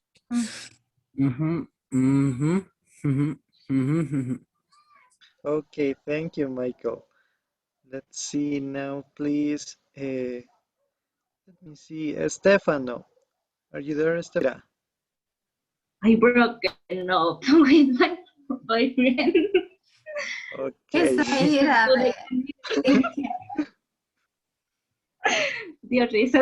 No miras cómo será feliz. Okay, anyways, thank you for your participation. And the final one, let's see, from Jimmy, please. Are you there, Jimmy? Yes, I hate sunny Okay. days. Okay, your emotion will be that you're boring. Okay, so estás con aburrimiento. I hate sunny days. Yes, that's it. I hate sunny days. Yes, okay, okay, Jimmy, thank you. So, okay, guys, that was all for this lesson. So I hope you like it, and I hope you learned a little bit more from telling stories in this case, or how to react to what people say in a story. Okay, guys, Um, so thank you. Todavía no le quites la compartida de pantalla, Diego. Okay. I think these sentences are very helpful for you to recognize the difference between group of words and also the stress, ¿no? Está muy marcado. En el primer ejercicio ustedes vieron como nosotros mismos para pronunciar vamos haciendo grupos de palabras, ¿no? So you had to make some pauses. Tenemos que hacer un par de pausas cuando nosotros estamos diciendo una oración, ¿no? Y así se ve ustedes cómo van haciendo los sonidos y separando esas palabras. In the second part, you can use any emotion you're feeling or you're going through with the emphasis or the stress or the sound of the voice you use when you are talking. Sí, la misma oración, la misma noticia puede ser buena o puede ser mala. Se puede escuchar bien o se puede escuchar mal. Todo va a depender del tono de voz que ustedes estén ocupando, el énfasis que le pongan a ciertas partes de la oración. Y pudimos ver, ¿no? Por ejemplo, Cynthia was very happy to break up with her boyfriend. She was, I broke with my boyfriend.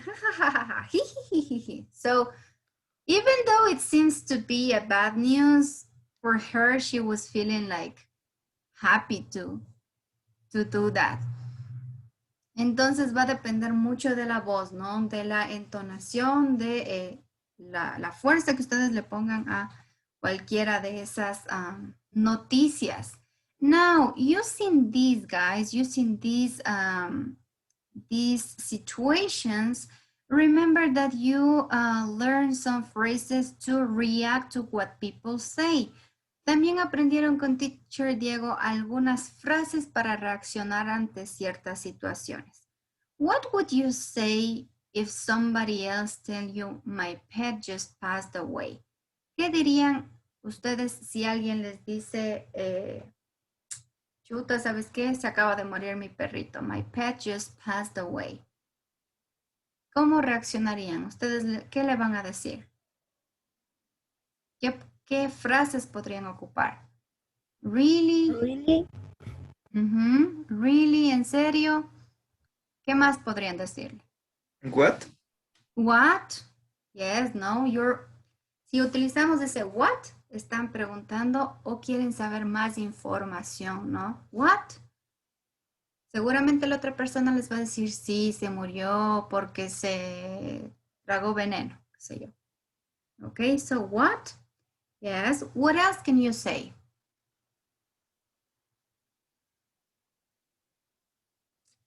¿Qué más dirían? ¿Qué otra frase podemos ocupar?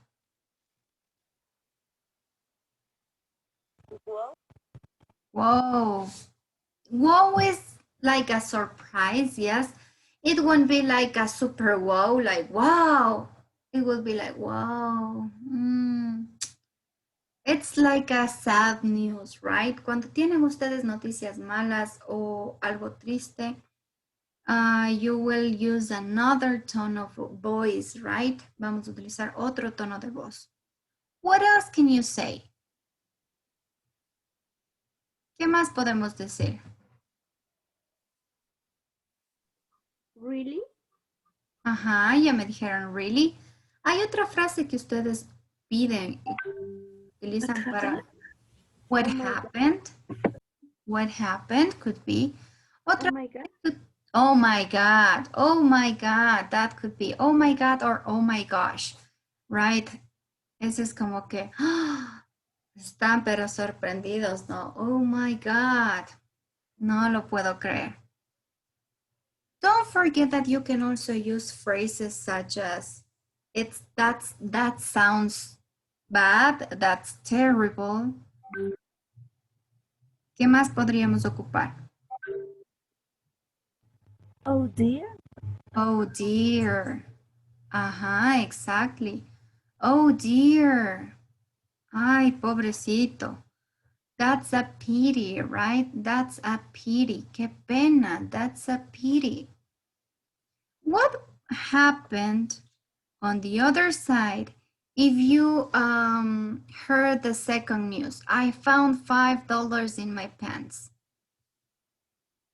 ¿Qué se dirían a ustedes mismos si se dicen, I found $5 in my pants?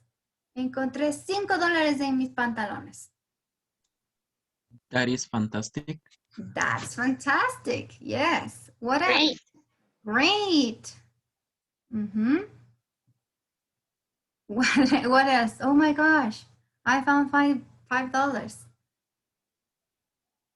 What else would you say? ¿Qué más dirían si se encuentran $5 por ahí? In your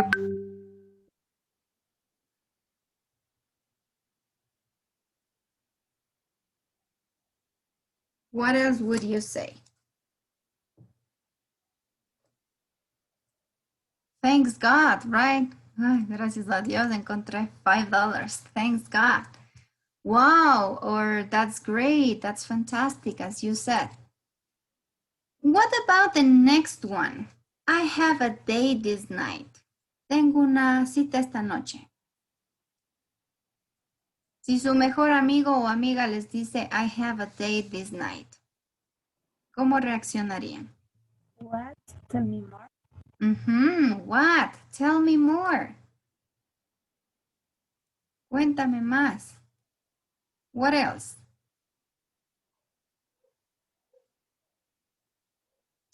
What else can you use? Sounds good.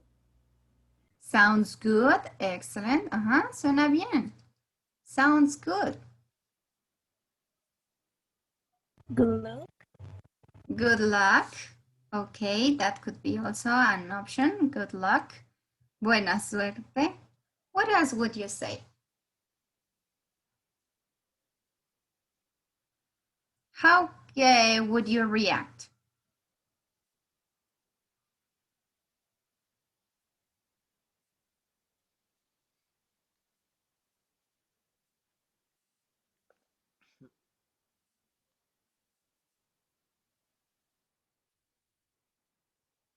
You can also say, whoa, right? Whoa. Y podemos preguntar como nos decían, ¿no? Tell me more, dime más. So don't forget, guys, you have some phrases, you have a bunch of phrases you can use in order to react to what people say. Estas frases que nosotros aprendimos para reaccionar a lo que las otras personas dicen nos ayudan mucho para mantener una conversación y que la conversación sea fluida o interesante, ¿no? Si alguien les dice, I broke up with my boyfriend, ¿no? Que era uno de los ejemplos. Terminé con mi novio. Ustedes no se van a quedar así como que, ahí como el meme del negrito. ¿Y a mí qué? No, ¿no es cierto? You're going to say something like, oh, are you okay? ¿Estás bien? What happened? ¿Qué pasó? ¿No es cierto? Or that's awful, that's terrible. Son cosas que, o expresiones que nos permiten ser un poco más empáticos con los demás. ¿Sí? So don't forget about those phrases. No se olviden de esas frases que les van a servir a ustedes para poder reaccionar a lo que los demás dicen. Sean buenas noticias, malas noticias, algo sorprendente, or just a news, ¿sí? Sea cual sea la noticia, nos va a servir mucho para poder fluir con la conversación. Okay, so these were the main topics on this lesson 3C. You learn some phrases you can use in order to react to what people say. Algunas palabras para reaccionar a lo que la gente dice. And we also have some phrases in order to tell a story, right? Algunas frases también para contar historias. Okay, guys, so why don't we take a short break? Why don't we change our break? Let's do it a little bit earlier. Vamos a hacer el break un poquito más temprano esta vez. So you can have some minutes to relax, and then we move and continue with the next lesson, okay? So go and have your breakfast. You will have a half an hour, and then we come back and continue with the last part of the unit, which is lesson 3D, okay? Okay, guys, welcome again. I hope you have enjoyed your breakfast or your meal, or you have rest enough so we can continue with the class. And now we're moving, as you can see on your screens, to unit 3, but we're moving to lesson D, the final lesson of this unit. So first I'm going to ask you something, guys.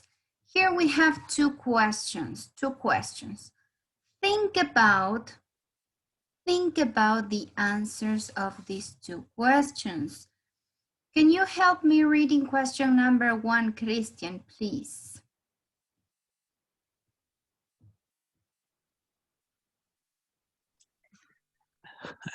How much do you know about past generations of your family?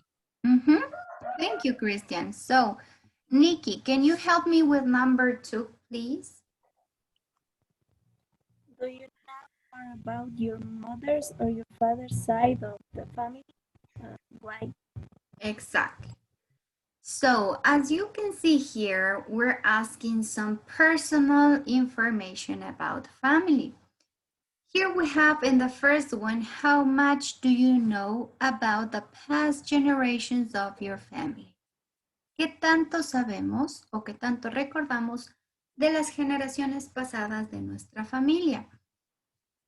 Remember that in past generations, we can consider our grandparents.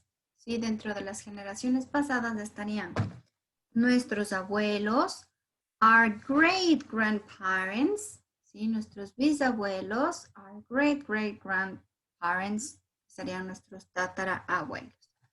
So, how much do you know about the past generations of your family? Vamos pensando en esta pregunta, ¿no? And the second one we have over here is, do you know more about your mother's or your father's side of the family and why? ¿Sí? ¿De qué lado de la familia tenemos como que un poco más de información? ¿De qué lado de la familia sabemos un poco más? Okay. So, you will have a minute while I'm doing these examples. You have some minutes to think about the answers. And for you to see an example, can you please, Saulo, can you ask me the first question? ¿Puedes preguntarme la primera pregunta, Saulo? Yes, teacher. How much do you know about past generation of your family? Okay, well, Saulo, you see, I know a lot about my past generations because I'm very curious. And when I was a kid, I loved to ask to my grandparents about their family, about their past. How did they met? Where they came from? So when I was researching and asking about the past of my family, I could found that from my mother's side of my family, my great-great-grandparents come from Spain, and from my father's side of the family, my great-great-grandparents come from Colombia. So I'm a mixture of different, I have a very mixed background. I have also the knowledge, and I remember that when I was at the school, they asked me to make a family tree. So I had to ask for the names of my family members from my great-grandparents, my great-great-grandparents. So I know a lot about the past of my family. And can you please, Fausto, can you ask me the second question, please? ¿Podrías preguntarme la pregunta 2, Fausto? Yes, teacher. Teacher, do you know more about your mother's or your father's side of the family? Why? Mm-hmm. Well, I know more about my mother's side of the family because we keep in touch a lot up to now. And I also know something about my father's side of the family, but not so much. I even have pictures of my great grandparents from my mother's side of the family. So that would be my answer. Here you have an example, guys. Aquí tenemos un ejemplo. Of course, not everybody is going to know about the past generations of their families, right? But any information is important. So try to think about these questions, and I'm going to ask some of you for the answers, okay? So let me see. Number 1, how much do you know about the past generations of your family? Are you ready to help me with the answer, Jimmy, with number 1? Yes, teacher. I only knew my grandparents on my dad's side. Mm-hmm. Unfortunately, my mom's parents passed away before I was born. Mm-hmm. And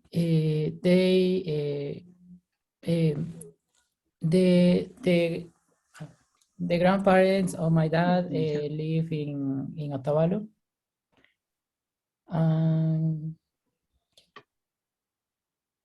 Eso. Thank you, Jimmy. That's great information. So Okay.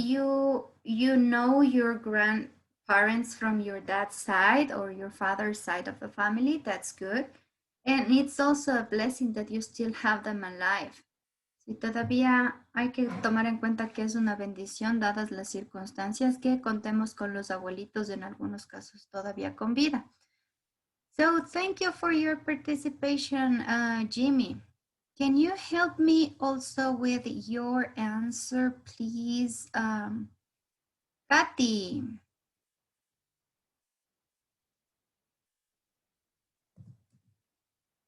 Kathy Taniguchi, help me with your answer of question number 1. How much do you know about your past generations of your family? Yes, the generation is the my mother family. ¿Cómo se decía a los bisabuelos?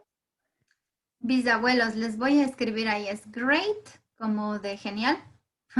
Great grandparents. Great grandparents is very strict and very serious. Mm-hmm. Okay, well, thank you, Kathy. That's good information also. So can you also help me with the answer for this first question? Let me see. We're going to listen to this time, Brian. Are you ready? Answer of question number 1. How much do you know about the Yes. past generations? My father tell me my great grandparents. He was from Colombia, Mm-hmm. and my great grandparents from my mom.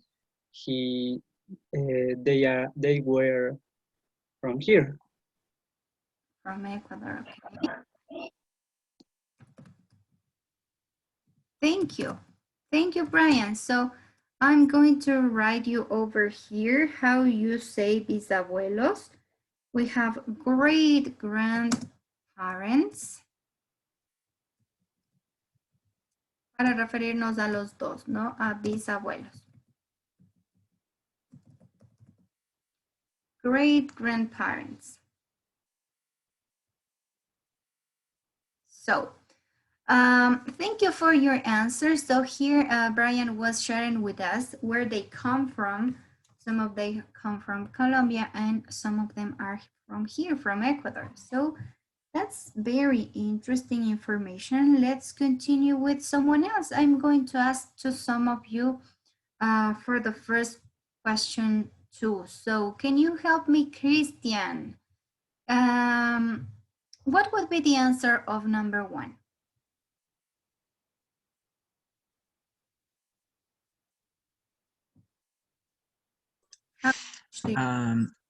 About my mom's family is I have many information. I know they came from Perhuachi, a community of Otavalo. Vienen de una comunidad de Otavalo. I am living in Comunidad San Francisco de la Rinconada. Is other side, but is very, ¿cómo se dice? Lejos, far from Perhuachi. Is information. I have many familiars in Perhuachi, in Quichinche, in many places. From my mom's family, and my father's family, I don't know many. Okay, you don't know many members of your father's side of the family. Just a question, Christian. How far is your community from Perugal? ¿Qué tan lejos están en tiempo? Una hora. No, it's far, it's far. And from Otavalo Center, from the center of the city? No, no es en el centro. No, ¿qué tan lejos está del centro? Media hora. Okay. 30 minutes. 30 minutes. Okay, thank you, Christian. So let's move to the second question. Now we're going to see which side of the family do you have more information from. So I'm going to listen this time to some ladies. Anita, can you help me with the answer of question number 2? Do you know more about your mother's or your father's side of the family?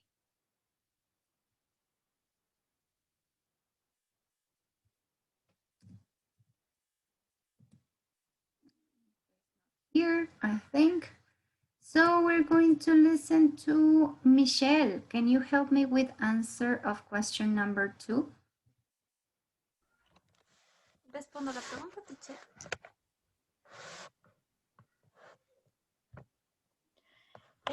I know more about my mother's family because most of them live in Ibarra.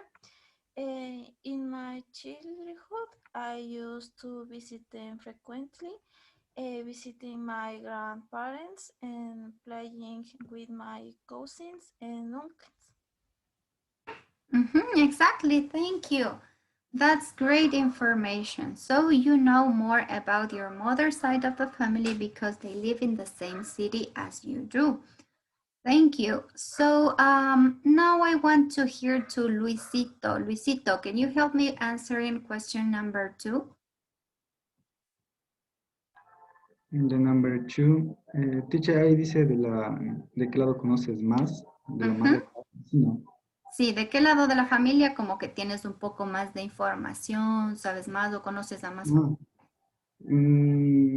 I think that my father, the family, because my grandmother always visit to the parents, your brothers, your sister, my grandmother, y ella nos lleva con ella. Okay. I know the more family. You know more or you are more close to your father's side of the family. Okay, más cercanos, ¿no? Tienen una relación con la familia del lado de tu papi. Okay. Thank you, Luisito. Let's continue with Priscilla. Priscilla hasn't talked Yet. No ha hablado para nada, Prisi. Conmigo. So, Priscilla, help me with the answer of question number 2.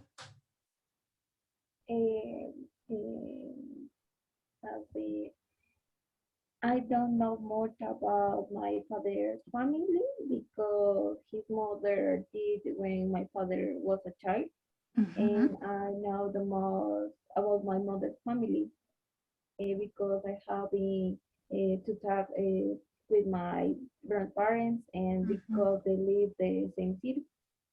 Okay, they live also in the same city. That's interesting. Thank you. Thank you for your answer, please. Let's listen to just one more classmate. Help me, Bibi. Vivianita, help me with the answer of question number 2. Yeah, teacher, good morning. Good La morning.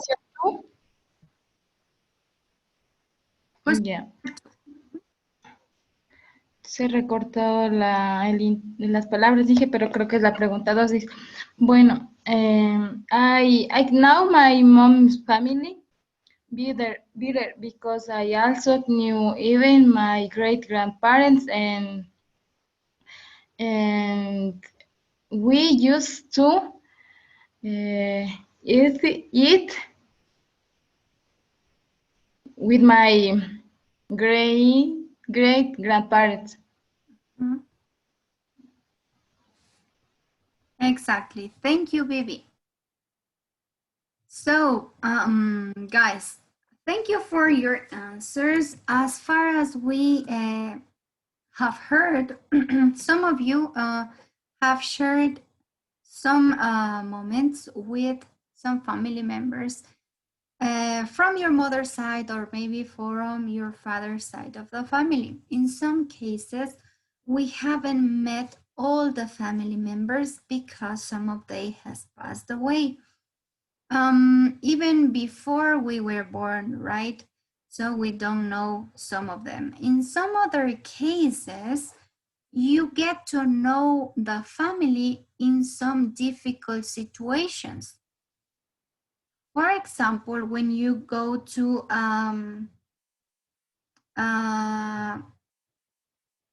family reunion because someone passed away, or any member of the family is sick and maybe you go to the hospital to visit them. And in some of these cases, you get to know to the rest of your family in cases you have big families, right? A veces tenemos familias tan grandes que no conocemos a todos los miembros de la familia. Y lastimosamente se llega a conocer a la familia a veces en los velorios, ¿no? O en el hospital. Well, that's so far what I have experienced. In my experience, I can say that. A mí me ha pasado eso. A veces conozco a mucha gente de la familia que ni siquiera sabía que éramos familia in these occasions. So that can happen. And in other cases, you are not so close to one side of the family. Si no siempre vamos a ser tan apegados a ambos lados de la familia. Puede ser que, como algunos compañeros nos mencionaban, no se conoce, por ejemplo, a la familia del lado de la mamá o a la familia del lado del papá porque tal vez fallecieron antes de que nazcamos o situaciones parecidas. Also, when parents get divorced, also you don't get so close to one side of the family, right? A veces también en los divorcios uno como que no queda tan cercano a algún lado de la familia. Okay, so here you have some questions. We were answering to these questions about family and about the past of the family, right? Hemos hablado del pasado de la familia. What are we going to do now, guys? Let me share with you the book and we're going to listen to a short conversation. You're going to listen a conversation between two cousins, okay? Vamos a escuchar a dos primos conversando sobre la familia. Let's see. Look at this. We're going to listen to Brian and Susie talking about their family.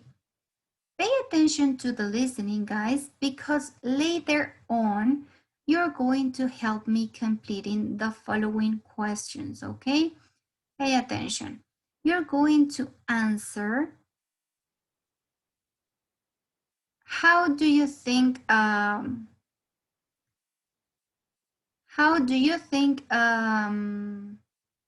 their relatives or the people they are talking to met? ¿Sí? ¿Cómo se conocieron los familiares de los que Brian y Susie van a comentar? Y también queremos saber qué tipo de familiares son de los que están hablando, ¿ok? What relatives are they talking about? Maybe they are talking about their parents. Maybe they are talking about their aunt or an uncle. Maybe they are talking about their grandparents. We don't know, okay? So to figure it out, we're going to listen a short record, okay? Vamos a escuchar un pequeño audio para ver de quién están hablando, de qué familiares están hablando y cómo se conocieron estos familiares. So pay attention to the record, guys, and then you're going to help me with the answers. It's a very interesting audio, so pay attention, guys. And here we go. Track 1.53. It's a shame we don't know much about our grandfather, isn't it? Mom used to love talking about him and Grandma. She always used to tell so many interesting stories about them. But I've got no idea where or when they met. Yeah. Well, I know he was born in England. Who, Granddad? Yes, I know. And he wanted to go out and see the world, didn't he? That's why he went to train as a chef, so he could get work on a ship. What kind of ship? Cruise ships. And that was before the war. Sometime in the 1930s. Oh, right. He loved traveling, and that was the best way to see the world if you didn't have a lot of money back then. So, how did he meet Gran? She was a nurse, wasn't she? And how did they both end up in Canada? I don't know. I guess we'll have to do some research. Okay, guys, can you guess what relatives are they talking about? Who are they talking about in this conversation? Their grandparents. Okay, yes, they are talking about their grandparents, right? Their grandparents. Estamos hablando de sus abuelitos. So, did you catch how their grandparents met? ¿Lograron escuchar cómo se conocieron los abuelitos?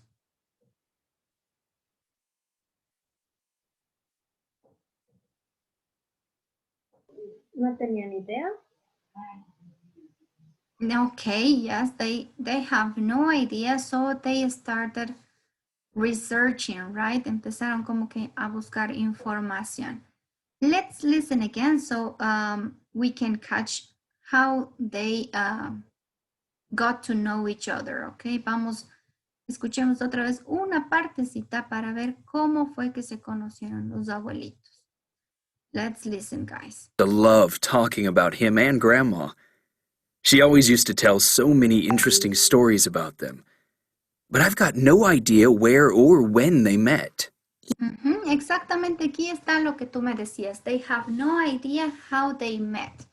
No tenían idea de cómo se conocieron. Vamos a ver qué información logran recaudar, ¿ok? So, listen carefully, guys. Yeah. Well, I know he was born in England. Who, Granddad? Yes, I know. And he wanted to go out and see the world, didn't he? That's why he went to train as a chef. So When or where is the grandfather from? And he wanted to go out and see the... ¿De dónde es el abuelito? Where is he from? England. England, exactly. The grandfather father in this case is from England, es de Inglaterra. Y vamos a ver, no sé si escucharon qué estudió o qué quería ser el abuelito.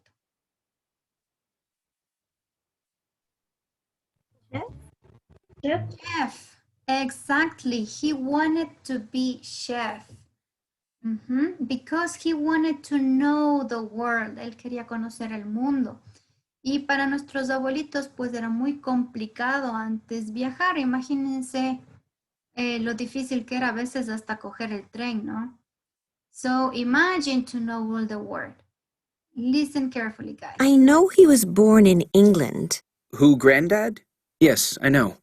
And he wanted to go out and see the world, didn't he? That's why he went to train as a chef, so he could get work on a ship.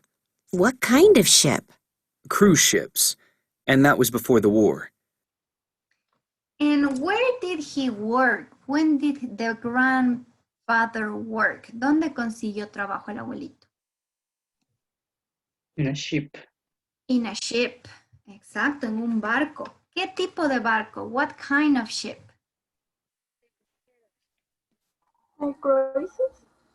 Cruise, a cruise ship. Es un crucero, ¿no es cierto? Los barcos de crucero son mucho más grandes que los barcos normales porque ya incluyen pues habitaciones, incluyen lugares de descanso, también cocina, restaurante, ¿no? It's like a hotel in a boat. Yes. A cruise ship. Excellent. Let's listen the next part. Sometime in the 1930s. Oh, right. He loved traveling, and that was the best way to see the world if you didn't have a lot of money back then. So, how did he meet Gran? She was a nurse, wasn't she? And how did they both end up in Canada? I don't know. I guess we'll have to do some research. Okay, we know or we have here some information about the grandpa. What about the grandmother? What was her job? Nursing? It's the job of some of my students here in the class. ¿No es cierto? Es el trabajo de algunos de ustedes. She was a nurse. She was a nurse. Ella era una enfermera. Vamos a ver qué pasó. ¿Cómo se conocieron? Cómo un chef and a nurse get to know each other. Okay, vamos a ver cómo se conocieron los dos. So, look at this. If you have your book at home, you can go to page 40 and you can watch this lovely picture of both. Here we have the grandfather and the grandmother. Right here we have a chef and here we have a nurse. So they both seem to be the grandparents, parecen ser los abuelitos, ¿no? Let's see how they two get to know each other. Ahora sí vamos a ver cómo se conocieron. Let me just make it bigger so everybody can see. And you can help me reading the next email. Vamos a ver si tenemos la respuesta en el email. So I think the email is big enough so you can see and help me reading. And I'm going to ask some of you to do so. Please, Angie, can you help me reading this first part of the reading, the email, please? Hi, Susie. I've done a bit of investigating about Granddad and how they ended up living in Canada. I told you that Granddad worked as a chef on cruise ships from 1937 until 1939, when World War I started. And you know that while he was working on one of the ships, he met Grant. She was the ship's nurse. Thank you, Angie. So Here we have a little bit of information, right? So I've done a bit of investigating about grandma and granddad and how they end up living in Canada. I told you that granddad worked as a chef on the cruise ship. Here we have what you just told me. Tenemos el barco de crucero, ¿no? El crucero. And you know that he was working on the ships. While he was working on one of the ships, he met Gran. She was the ship's nurse. So I don't think that there's any new word here. No creo que hay más palabras nuevas aquí. So I think we can continue with the second paragraph. George, can you help me reading the second part, please? Well, apparently that ship's destination was Vancouver. When the ship arrived, they spent a couple of days there. That's when Grandad proposed to Gran, and she said yes. During the stay in Vancouver, they decided that they really liked the city and that they would start a new life in Canada. Exactly, thank you. So here we have some extra information about these grandparents. Apparently means the same or has a very similar meaning in Spanish. Aparentemente, so apparently means almost the same, aparentemente. But ship's destination was Vancouver, right? El destino final de ese barco era Vancouver. When the ship arrived, they spent a couple of days. ¿Sí? Cuando ellos llegaron, pasaron un par de días, a couple of days. Un par de días ahí. That's when Granddad proposed to Gran. Do you know what's the meaning of proposed?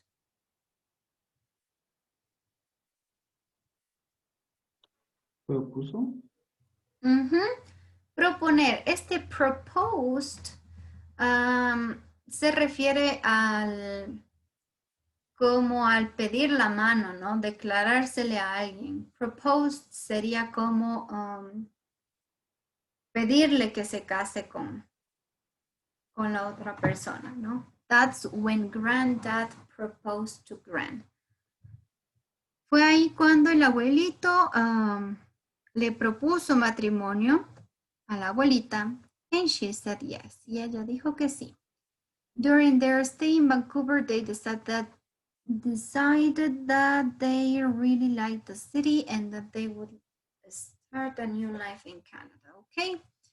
Let's move to the next paragraph. Please, Steffi, can you help me reading the next part? However.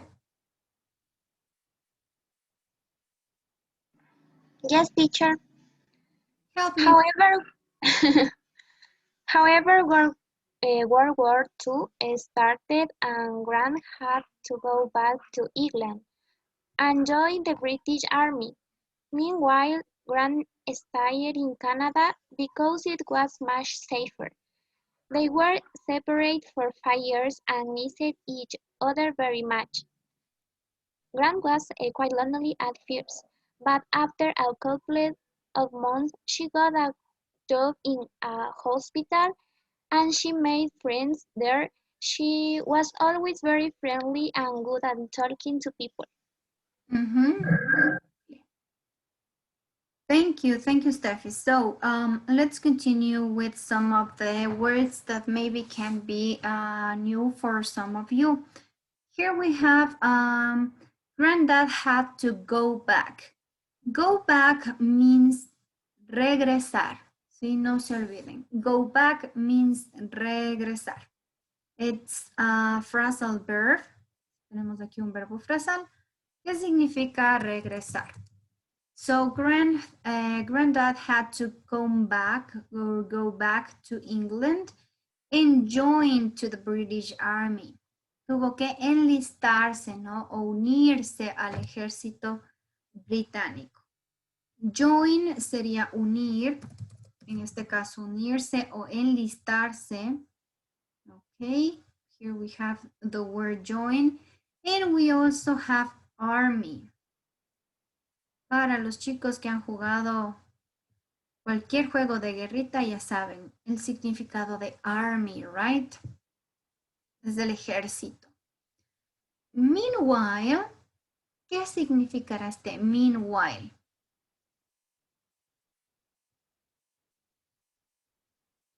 Any idea? Mientras que. Mientras tanto, ¿no es cierto? Este meanwhile, le voy a poner por acá. Mientras tanto. Meanwhile, Gran stayed in Canada because it was much safer. So, la abuelita se quedó en Canadá porque era mucho más seguro en tiempos de guerra, ¿no? Gran was quite lonely at first. What's the meaning of lonely, guys?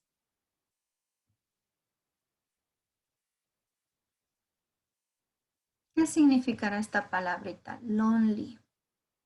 Hola, solitario. Exacto, alguien que está solitario, solo, que no tiene a nadie a su lado, ¿sí? So, lonely sería solitario o alguien que se encuentra solo, ¿no? She was quite lonely, estaba un poco sola, solitaria, at first, al principio.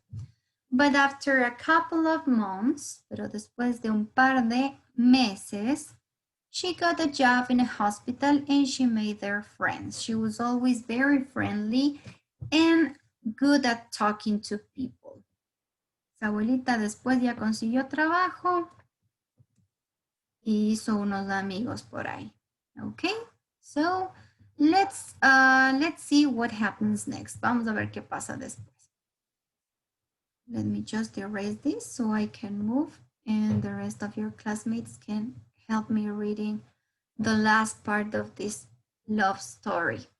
So, can you please help me reading, Miguelito, this part, please? In 1946, Granddad returned to Canada and they got married. 5 years later, my father was born, and then 2 years after that, your mother was born. Exactly, thank you. So, in 1946, the grandfather returned to Canada and they got married. Sí, en 1946 vuelve el abuelito, se casan y 5 años después dice, my father was born, mi padre nació. Y después de 2 años, your mother was born, tu mamá nació, le dice a su prima, ¿no? Okay, let's continue with the next. Let's see what happens in the end. Can you please help me in reading the last part, Cynthia?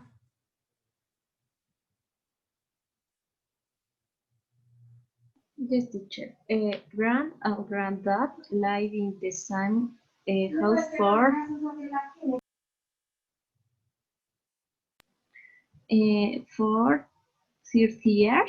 I used to go and visit them in Vancouver over the summer when I was at school.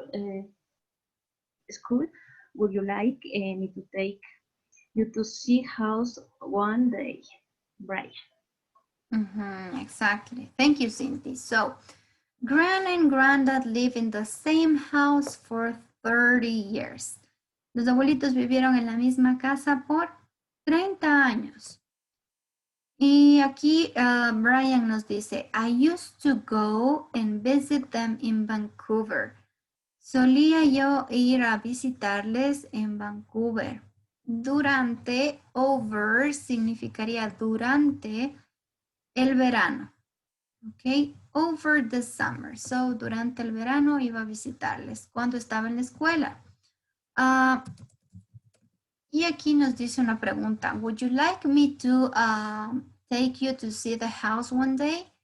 ¿Te gustaría que te lleve a conocer la casa algún día?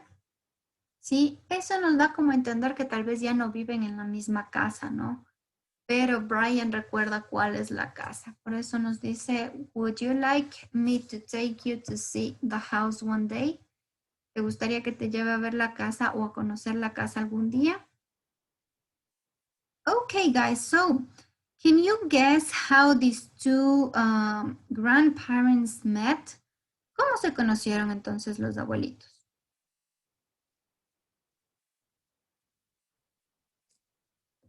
How did in the cruise, right? In the cruise. In the cruise, yes. They got to know each other in the cruise. Thank you. So the grandmother was a nurse in the cruise and the grandfather was the chef in a cruise. And that's how they met each other. Thank you, guys. So now that we know this story, can you please, guys, help me matching the timeline with these pictures? What happened first? Which picture happened first? ¿Qué imagen, qué foto será la que pasó primero? Letter B? B, right? Letter B. That's a romantic picture. Look at them. What about the second? The second thing that happened?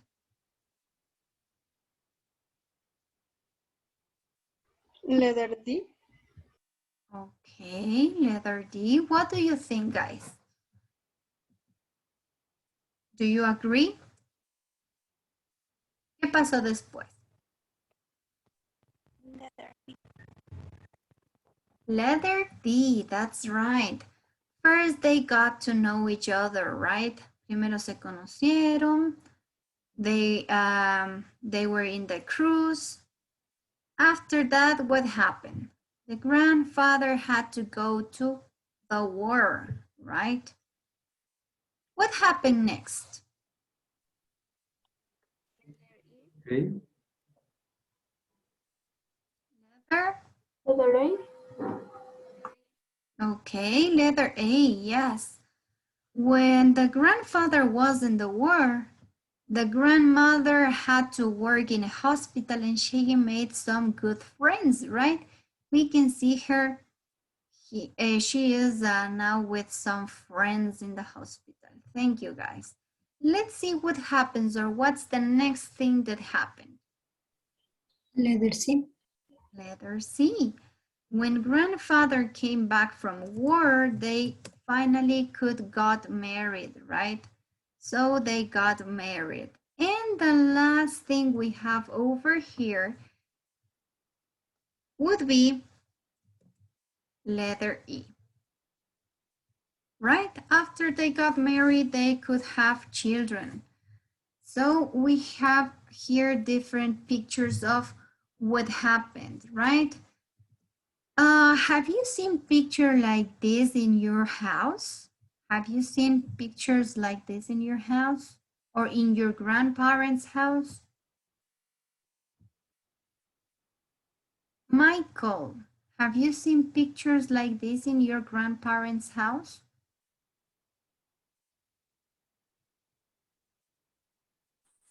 Oh, teacher, no me escuché, se estaba cortando. ¿Has visto fotos así de tu familia o de tus abuelitos en tu casa o en la casa de tus abuelitos? Yes, teacher. About my grandparents. Okay, pictures. Uh-huh. Continue. De cuando ellos eran jóvenes, ¿cómo se dice? De su matrimonio también. When they were, ¿cómo decimos cuando eran más jóvenes? When they were? Were young? When they were young, exactly. When they were young and when they got married, cuando se casaron. Thank you, Michael. Yes, so in most of our houses or grandparents' houses, we have or we can see pictures like this, right? Remember that in the past, our families didn't have smartphones, so they couldn't take pictures of anything. right? Antes no teníamos los teléfonos, no teníamos las cámaras con la facilidad con la que tenemos ahora. So, that's why maybe you can't find so much pictures, right? Por eso tal vez no se encuentran tantas fotos.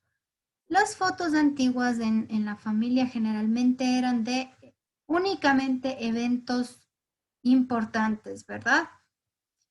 For example, you can find pictures of the wedding. Pueden encontrar fotos del matrimonio, tal vez de bautizo, tal vez una que otra foto de algún viaje. But it's not so common to have so much pictures of our grandparents, right? No es tan fácil encontrar muchas imágenes de los abuelitos o bisabuelitos. Well, that's in my case, at least. And most of the pictures were in sepia or in black and white, right? Because before we didn't used to have the technology we have now. Antes no había tanta tecnología como ahora, entonces las fotos eran a blanco y negro. So kind of more romantic pictures, right? Okay, guys, so you helped me to complete these forms. Now, here we're going to see, or you're going to analyze 6 sentences. Okay, you're going to see 6 sentences from the email. Let me share with you the book so you can catch what I'm saying. Look at this. Here we are. So here you have the 6 sentences from the reading. And in these 6 sentences, we have some words in bold. Tenemos algunas palabritas en negritas, no? For example, we have from and until, we have while, we have during, we have for, and we have meanwhile, and over. So I'm going to ask some of you to help me reading these sentences. So later we can analyze them, okay? So Samantha, can you please help me, Sammy, with number 1? Can you read number 1, please?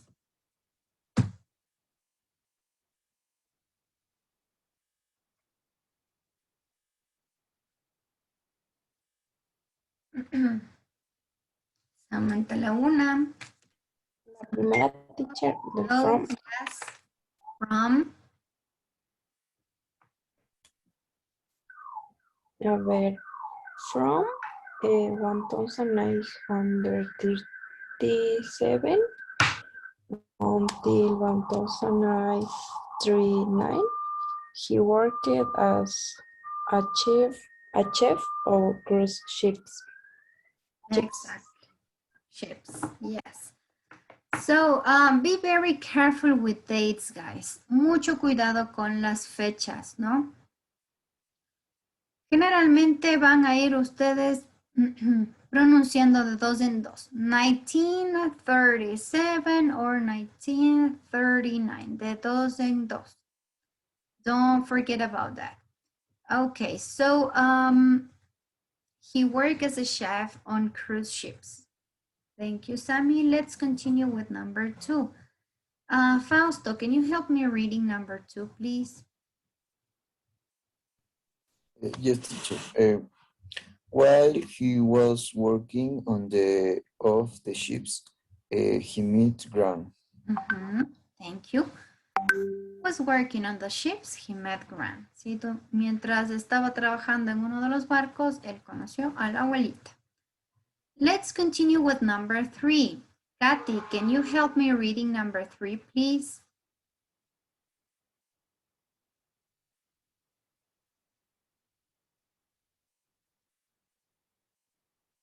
Hello, Kathy.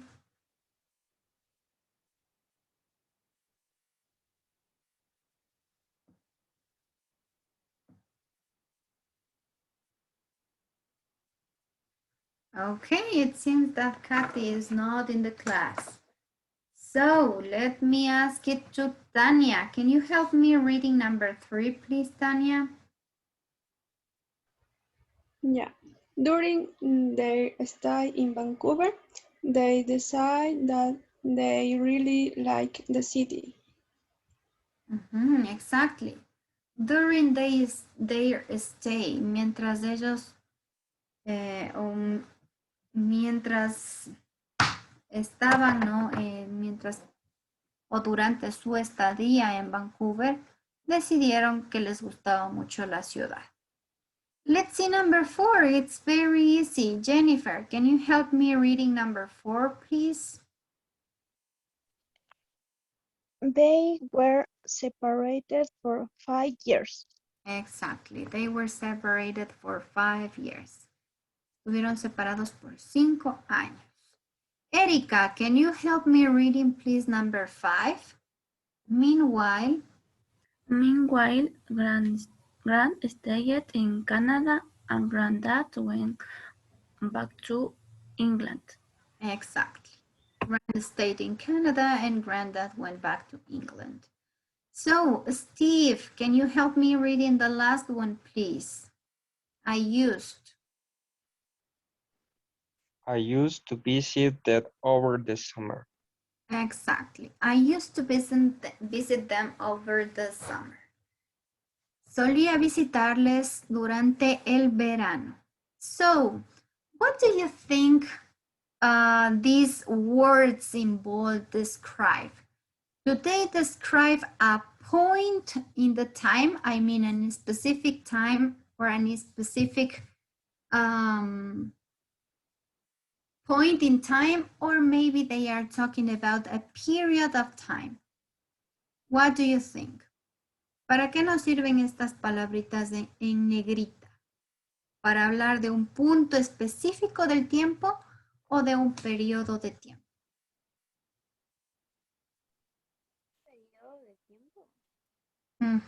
A period of time, okay. What do you think? Do you agree?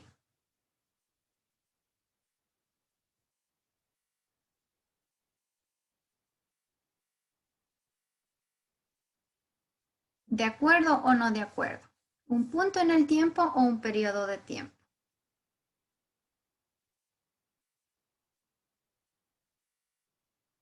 What do you think, George?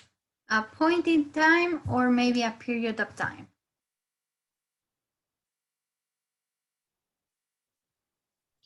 Perdón, teacher, no lo escuché.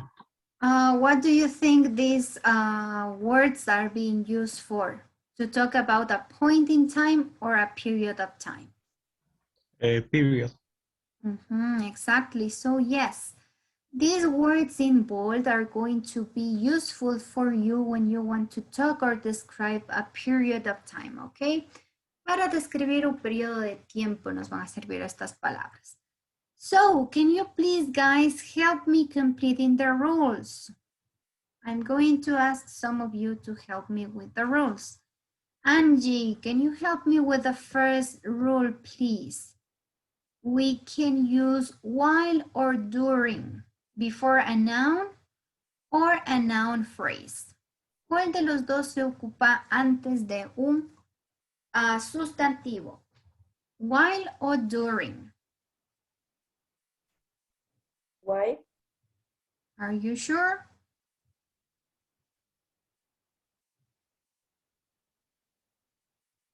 Sustantivo, no sujeto.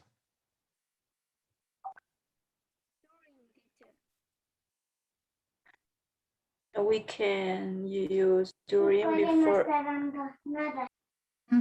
Yes, thank you. We can use during before a noun or a phrase. Look at this. This is very important. You can use during before the noun or a noun phrase. Look at this. During their stay in Vancouver. Si estamos hablando de un sustantivo o una frase con sustantivo. En este caso, durante su estadía en Vancouver, ¿no es cierto? Stay sería la estadía o el sustantivo en este caso. Thank you. Let's move to number 2. We can use while or during before a verb phrase. Utilizamos while o during antes de una frase con verbos. What do you think, Lisette? Number 2. Can you? Yes, thank you. While. While it's going to be used before some verbs or verb phrase. ¿Sí? Antes de un verbo, cuando ustedes vean verbos por ahí cerquita, podrían utilizar while, mientras, ¿no? Look at this. Here we have while he was working. Mientras él estaba trabajando, ta, ta, ta, ta, ta. So we can use while. Let's move to the next, number 3. We can or cannot use during before lengths of time. For example, 6 months, 9 years. ¿Se puede o no se puede ocupar esta palabrita during antes de periodos de tiempo, periodos largos de tiempo, como 6 meses, 5 años? No se puede. No, we can't, exactly. When you're going to use this tense, this kind of periods of time, you cannot use the word during. No podemos decir during 5 years. Si no se puede o no está bien utilizado during 5 years. Sí, para eso tenemos otra palabrita que nos sirve para ocupar con periodos de tiempo un poco más extensos, ¿no? Y esa palabrita es for, por eso ustedes tienen aquí for 5 years, for 6 weeks, for 7 months, for example. Okay, let's move to the next one, guys. Thank you. So here we have the words meanwhile and over. Which one would you use? Which one would you choose?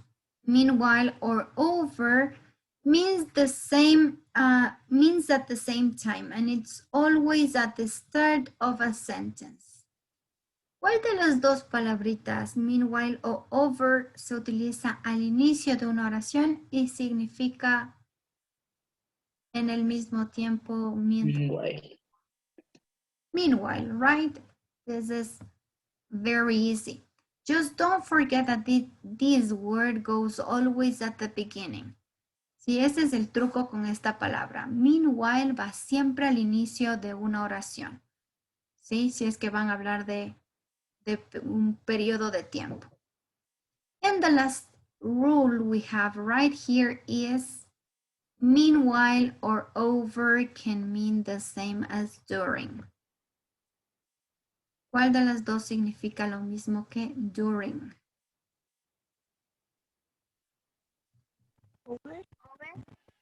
Over, exactly, over.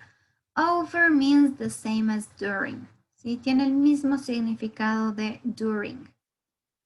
As you can see, guys, over here, we're going to, we have here some words that mean almost the same. They help us for the same purpose, which is talk about the period of time. Todas estas palabritas aquí nos permiten hablar de periodos de tiempo. Lo que es importante es saber dónde va cada una o cuándo ocupar o delante de qué se ocupa cada una de estas. ¿Sí? Todas tienden a ser sinónimos, ¿sí? Nos hablan de durante, por tanto tiempo, desde tal año hasta tal año, mientras tanto o mientras. ¿Sí? Todas es como que nos sirven para el mismo propósito, que es hablar de un periodo de tiempo. These are useful when you don't want to repeat the same word over and over again. Sí, nos sirven mucho para no repetir y expresar lo mismo, pero de forma diferente. So here we have some examples, guys. You're going to help me choosing the right option in the first one. I live alone. Yo viví solo. ¿Qué opción elegirían? From or until?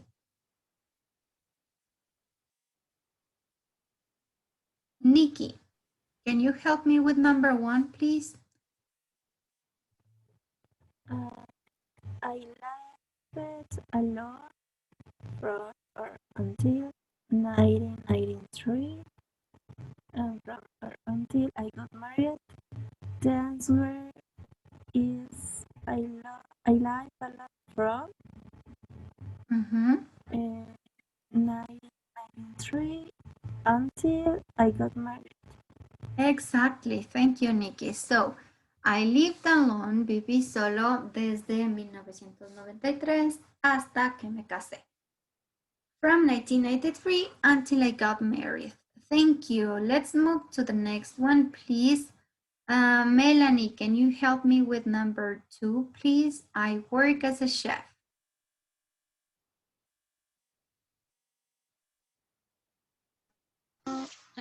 Okay, teacher. Sería during. ¿Cómo nos quedaría entonces? I worked a chef during the... no me acuerdo cómo pronunciar los años, teacher. 90s en este caso. 90s. Cuando tengan una S al final, solo se pronuncia el último par de dígitos, ¿no? 90s en este caso. During the 90s. Let's move to number 3. Brian, can you help me with number 3, please? I usually go abroad over the winter months. Exactly. I usually go abroad over the winter months. Sí, durante los meses de invierno. Thank you. Let's move to the next one, please. Number 4. Can you help me with number 4, please, Jimmy? Yes, teacher. She was in Rome for about 6 months, while her husband stayed in Milan.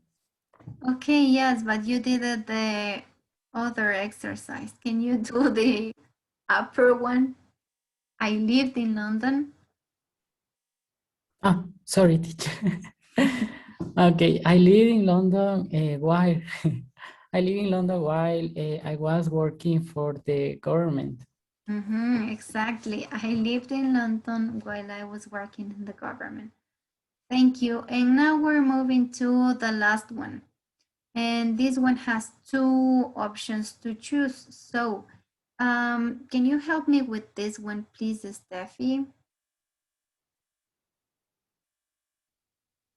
I had a job.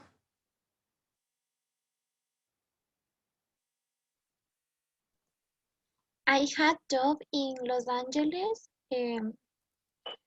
from 2 years. Meanwhile, I was planning to move to New York. Okay, meanwhile, I was planning to move to New York. Okay, do you agree with Steffi's answer? What would you choose, Stefano? What would you choose? ¿Entre cuáles, teacher? En la número 5, ¿qué elegirías?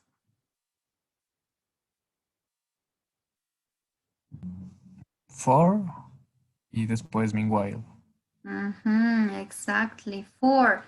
For va a ir antes de una cantidad de tiempo, es decir, por 5 años, por 3 meses, por 2 días. See, for, in this case, we have for about 2 years. Thank you, Stefano. So I had a job in Los Angeles from about 2 years. Meanwhile, I was planning to move to New York. Thank you. So, great job, guys. We're moving to the next exercise. We also have to complete with these words. these sentences. So, Jocelyn, can you help me with number 1, please? He was a soldier. A ver, he was soldier sería in the army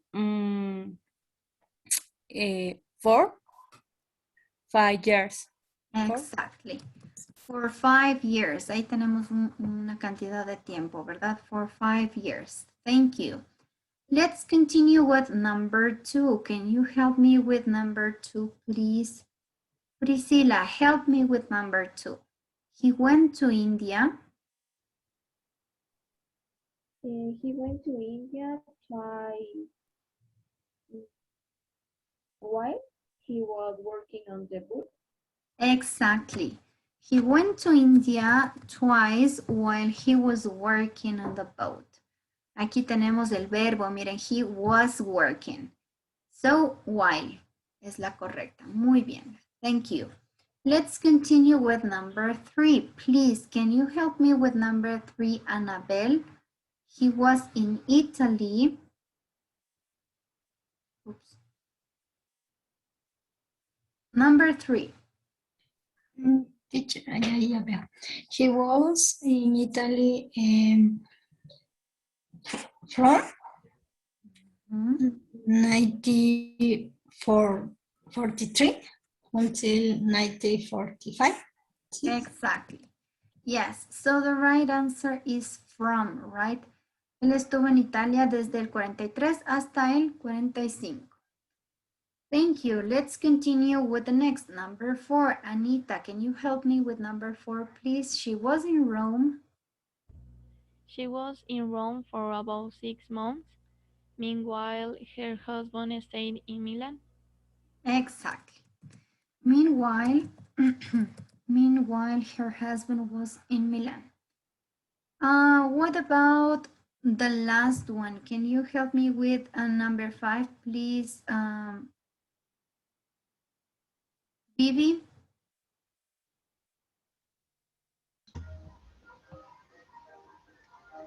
Sí, teacher. Help me completing number 5. From 1950. Yeah, dice from 1850 until. Ay, ¿dónde está? Se me colgó. 2 years. Later, he worked as a chef in an Italian restaurant. Exactly. From 1950 until 2 years later, he worked as a chef in an Italian restaurant. Thank you. Great job, guys. So you did an excellent job completing these exercises. So don't forget about the use of these words when you are maybe talking about periods of time. Now, what are we going to do, guys? We have another activity to do. So you have helped me completing these rules and some exercises. But now it's time for you to complete your classwork. So let me open the link and let me open your the explanation of your classwork so you can know what you have to do. Today is June 19th. So on your screen, you have the description. Here you have the description over here. Write a short biography of someone you know well from your family. It can be your father, your mother, your grandparents, maybe an uncle, or aunt, anybody.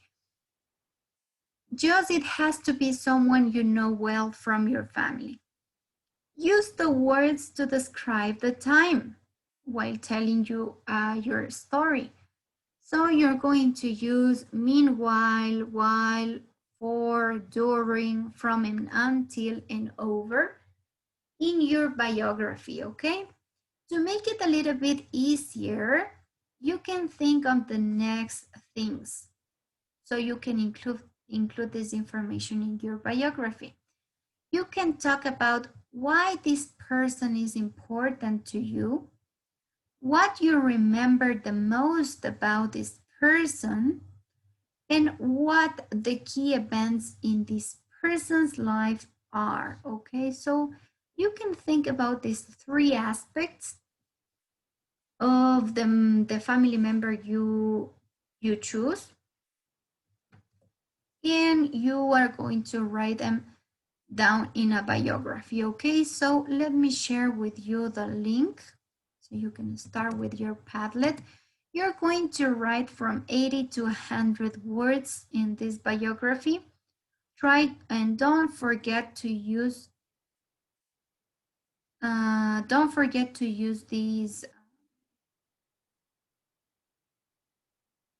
words such as during, meanwhile, and so on. Si no se olviden de utilizar esas palabritas que acabamos de ver y de ponerlas en negrita, ¿sí? Pónganles en negrita para que ustedes puedan y se pueda visualizar mejor el uso de esas palabras. So, you have the link on your chat. You have the link right now on your chat. And I'm going to share with you the screen. Let me share the screen with you so everybody can see the Padlet. Okay, this is the Padlet you're going to find, where you will have to write the biography of any member of the family. Okay, just let me see if you got it clear. Can you tell me, Michael, what do we have to do? ¿Qué debemos hacer, Michael? Tenemos que escribir en Padlet todo lo que está en el Word. ¿Sobre qué vamos a Y utilizando sobre nuestra familia y utilizando el for. Exacto, vamos a ocupar esas palabritas que acabamos de ver en una pequeña biografía de alguno de los miembros de nuestra familia, ¿ok? So guys, for this activity, you will have 15 minutes to complete, 15 minutos para completar. And I'm going to be very, very attentive to your writing so I can see that you are writing in real time. Sí, voy a estar pendiente de cómo escriben. If something happens and a thing appears just suddenly, I will know that you're copying, guys. So be careful with that. Mucho cuidado con copiar y pegar. And can you tell me, please, Jocelyn Cadena, how much time do you have for this activity? ¿Cuánto tiempo tenemos para hacer esta actividad? 15 minutos, teacher. 15 minutes, exactly, 15 minutes. Your 15 minutes, guys, start now, so start taping. Vamos escribiendo. Thank you. I have, here I have Steffi, Fausto, Brian, Chris, Gabby, ya están empezando. Very good. Don't forget to write your names exactly, so I can check while you are writing.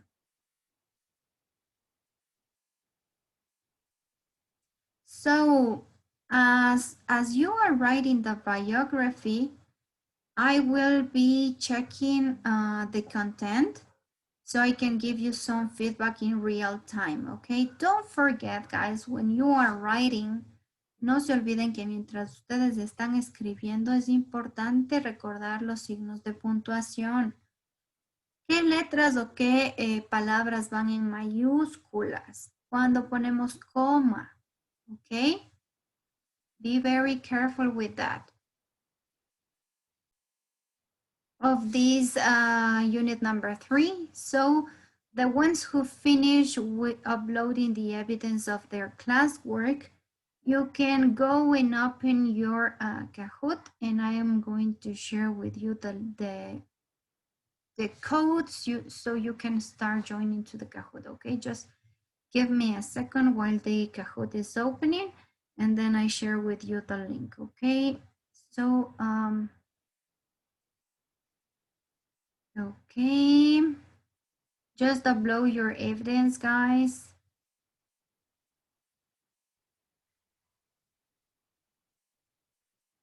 Upload, oh, that's a nice picture, Sammy.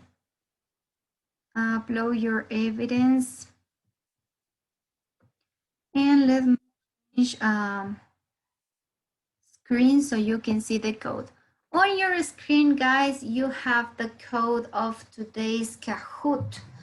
The code is 5568563. So keep on joining to the Kahoot, guys, because we're going to make a short review of unit number 3.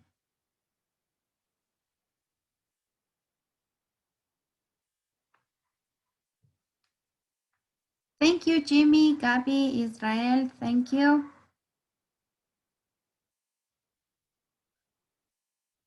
George, thank you for joining. So let's start, guys. Let's start. Thank you for joining. Tania, así pero con las uñas alcanzó a asomar en el Kahoot. Okay, let's start, guys. Vamos a empezar. Question number 1.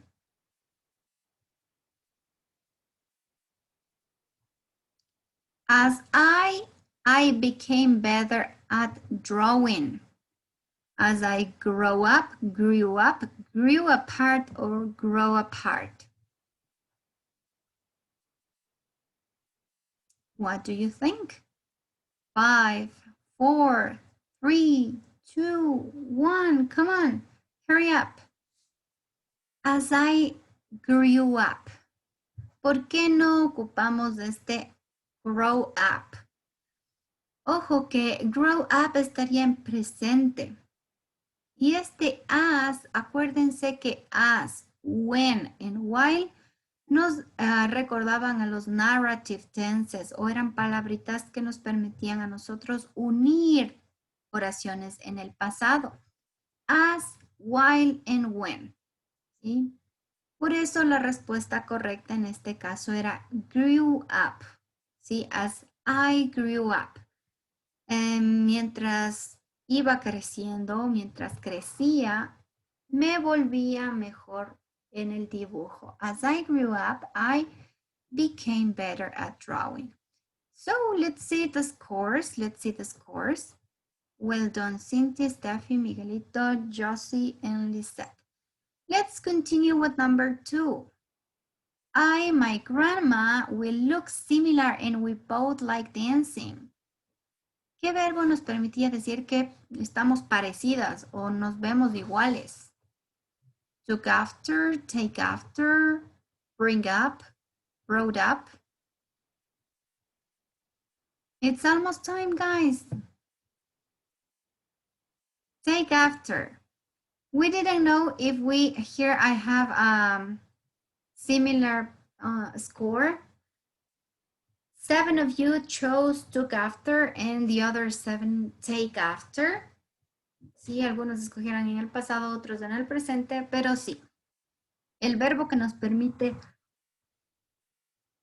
decir que nos parecemos físicamente a alguien, que somos iguales a alguien, es take after. I take after my grandma. We look similar and we both like dancing. ¿Por qué escogimos la frase en presente? Miren, aquí tenemos otro verbo en la segunda oración, un verbo en presente. Acuérdense que no podíamos mezclar pasado y presente en los narrative tenses.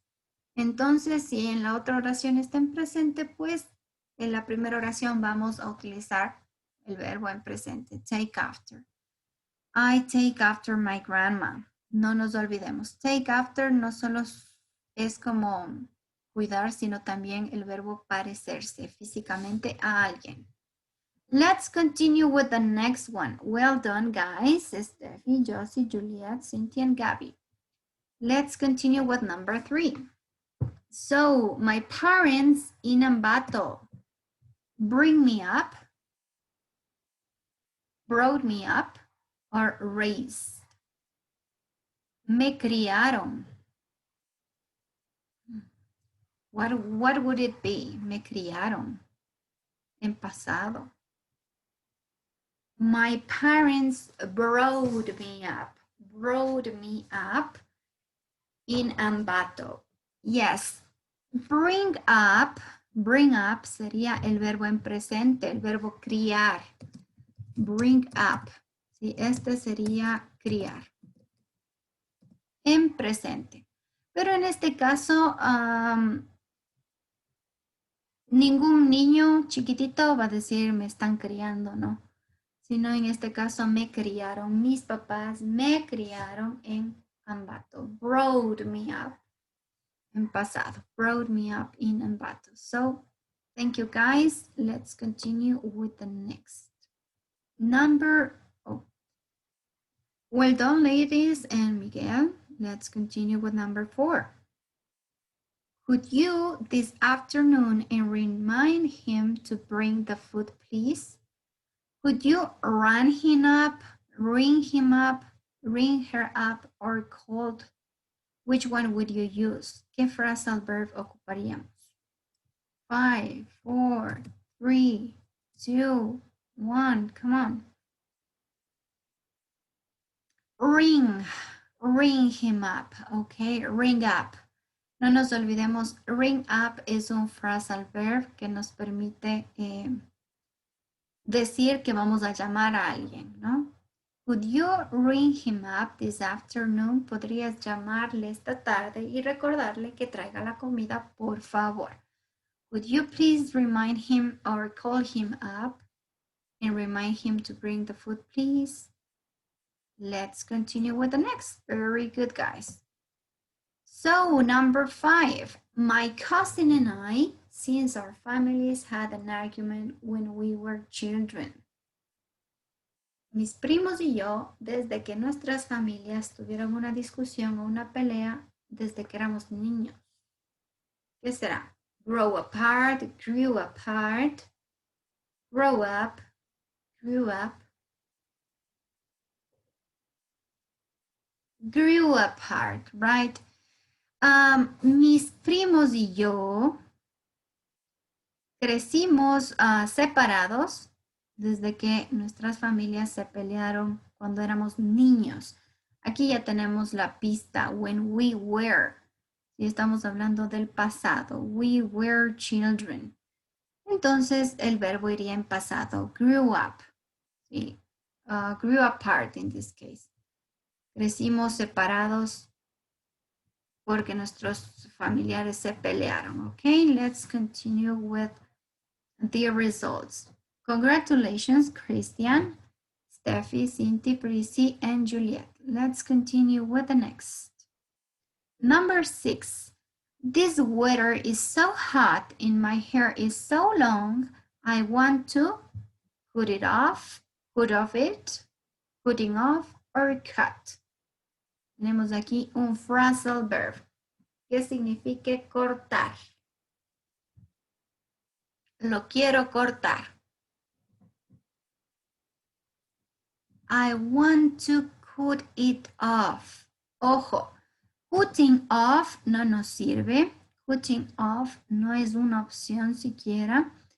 Cut off it tampoco nos sirve. ¿Por qué no nos sirven esos dos verbos? En primer lugar, recuerden que aquí ustedes están viendo un phrasal verb, ¿sí? Un verbo frasal.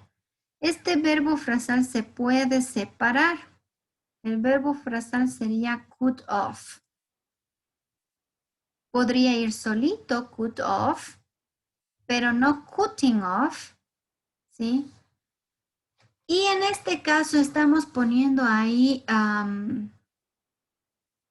un pronombre en medio. Recuerden que si es que es un phrasal verb que se puede separar, siempre van a tener un pronombre ahí de maltercio, ¿no? Cut it off, or cut him off, or whatever you need to use. En este caso, el sujeto va a ir en el medio. ¿Sí? Este it, miren que hace referencia al cabello. Quiero cortarme mi cabello, dice. Para no repetir otra vez el cabello, utilizamos el it aquí. ¿Sí? So, cut my hair off podría estar, pero en lugar de poner el my hair, que es más largo, solo utilizamos el it. This weather is so hot and my hair is so long, I want to cut it off. El clima está tan caliente, mi cabello tan largo que quiero cortarme el cabello. This is what it says over here. So as you notice, we are completing some phrasal verbs here. Aquí tenemos algunos verbos frasales. Let's continue with the next one, guys. Number 7. My mother liked Batman when I was a baby. ¿Qué será? Used to dress me, used to dress me up, used to dress me, or dress me.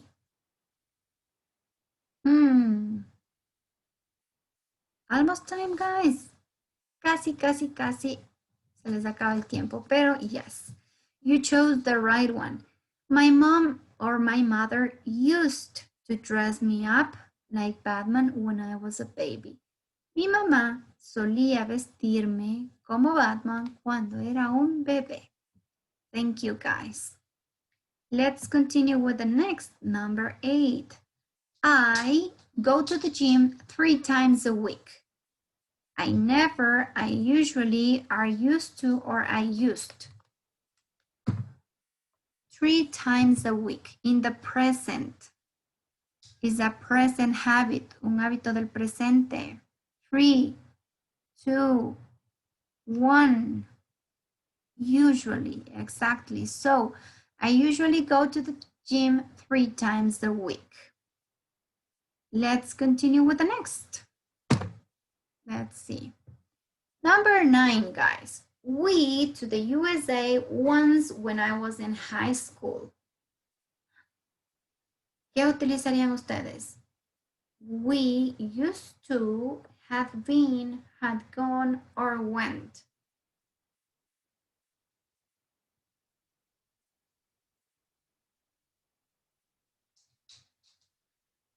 We went, exactly. We went to the USA once when I was in high school. Nosotros fuimos a Estados Unidos una vez cuando estaba en el colegio. Una sola vez. Estamos especificando, ¿no? Un tiempo en el pasado. So we went. Thank you, guys. Let's continue with the last and final question. Vamos a la última. Number 10. Anna when her mother called. Anna drove, drive, was driving, or has driven. What do you think is the right answer?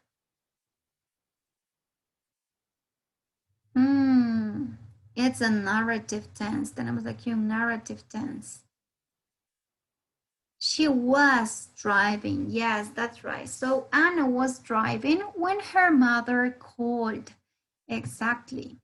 So let's see this week podium. Congratulations to Cynthia. You got the 3rd place. Great.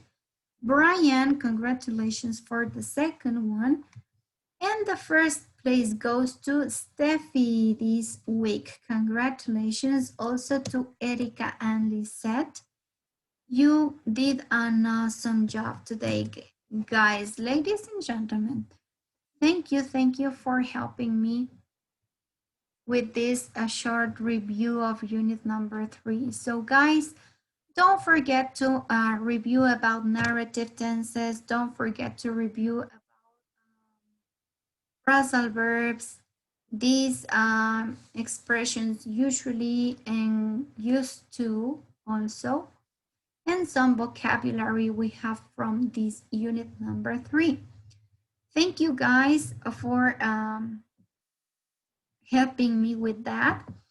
And before we end, and before I tell you something, some other interesting things you need to know for the next class, here I have some of your progress here in the Cambridge platform.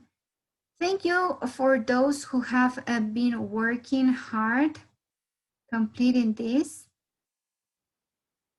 And I think most of you have done an excellent job. Samantha needs to work a little bit more on the platform. And don't forget, guys, no se olviden que ustedes tienen que completar estas partecitas. You have the Cambridge platform on your screen, so you know what I'm talking about, right? Yes, you can see the screen. Don't forget you need to complete the academic skills, the online workbook,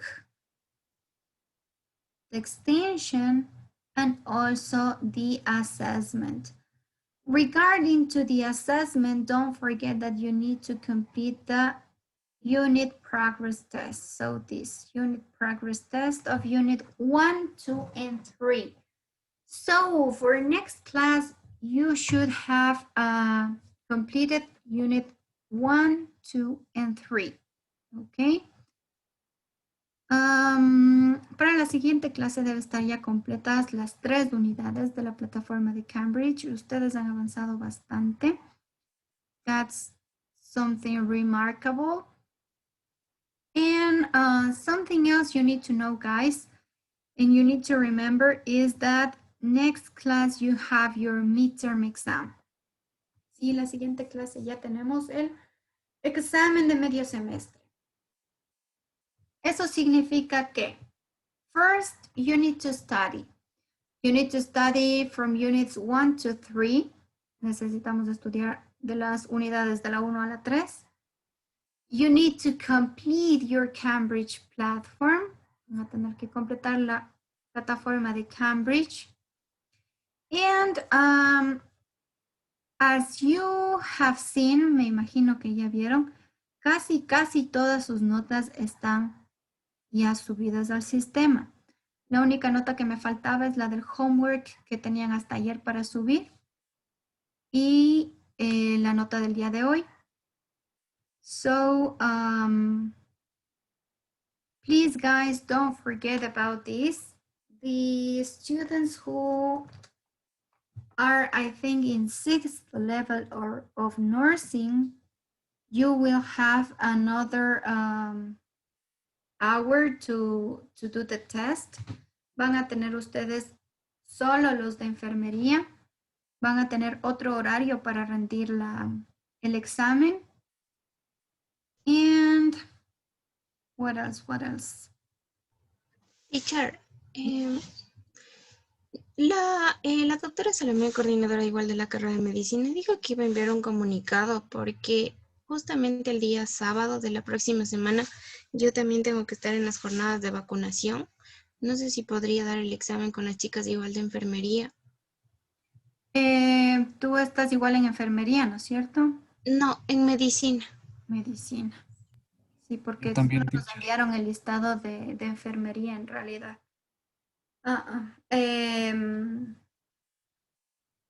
Yo creo que ya nos han de enviar entonces en estos días.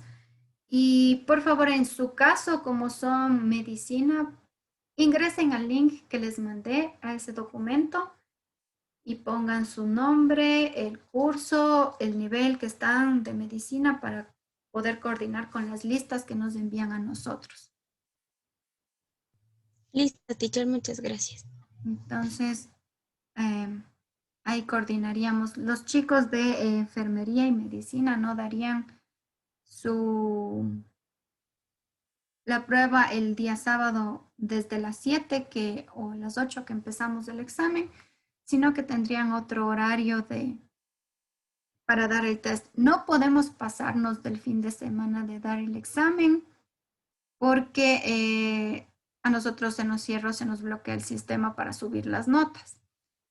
So I think that you are going to give the exam during the night.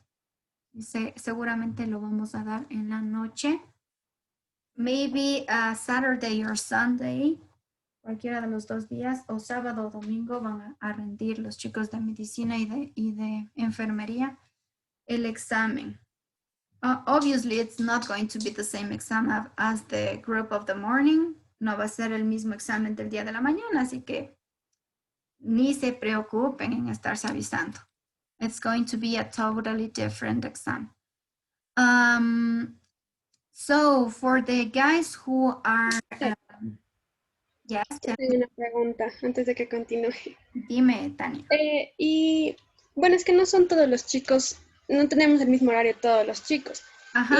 Y si uno sí podemos rendir el examen el día sábado, ¿podemos nomás dar o de la todo? De hecho, yo voy a ver en las listas quienes tienen, por ejemplo, hay cursos que no tienen todavía el 28 o no tienen esta semana, sino tienen la siguiente, el programa de vacunación. Los que no tienen y pueden rendir el sábado en la mañana, háganlo. No se dejen acumular, así e incluso se van a desocupar antes. Ya, teacher, gracias. Les decía entonces que necesitamos para la siguiente clase no solo que estudien las 3 unidades, sino como siempre les pido, chequen que su cámara funcione, que el internet esté cogiéndoles medianamente bien, ¿sí? No vaya a ser el caso de que me digan, teacher, se me acaba de cerrar y ahora ya no sé qué hacer. So, take into account all those details and things that can happen. Tengan siempre al menos el respaldo de que la noche anterior o el día anterior vieron que su cámara esté funcionando bien. So,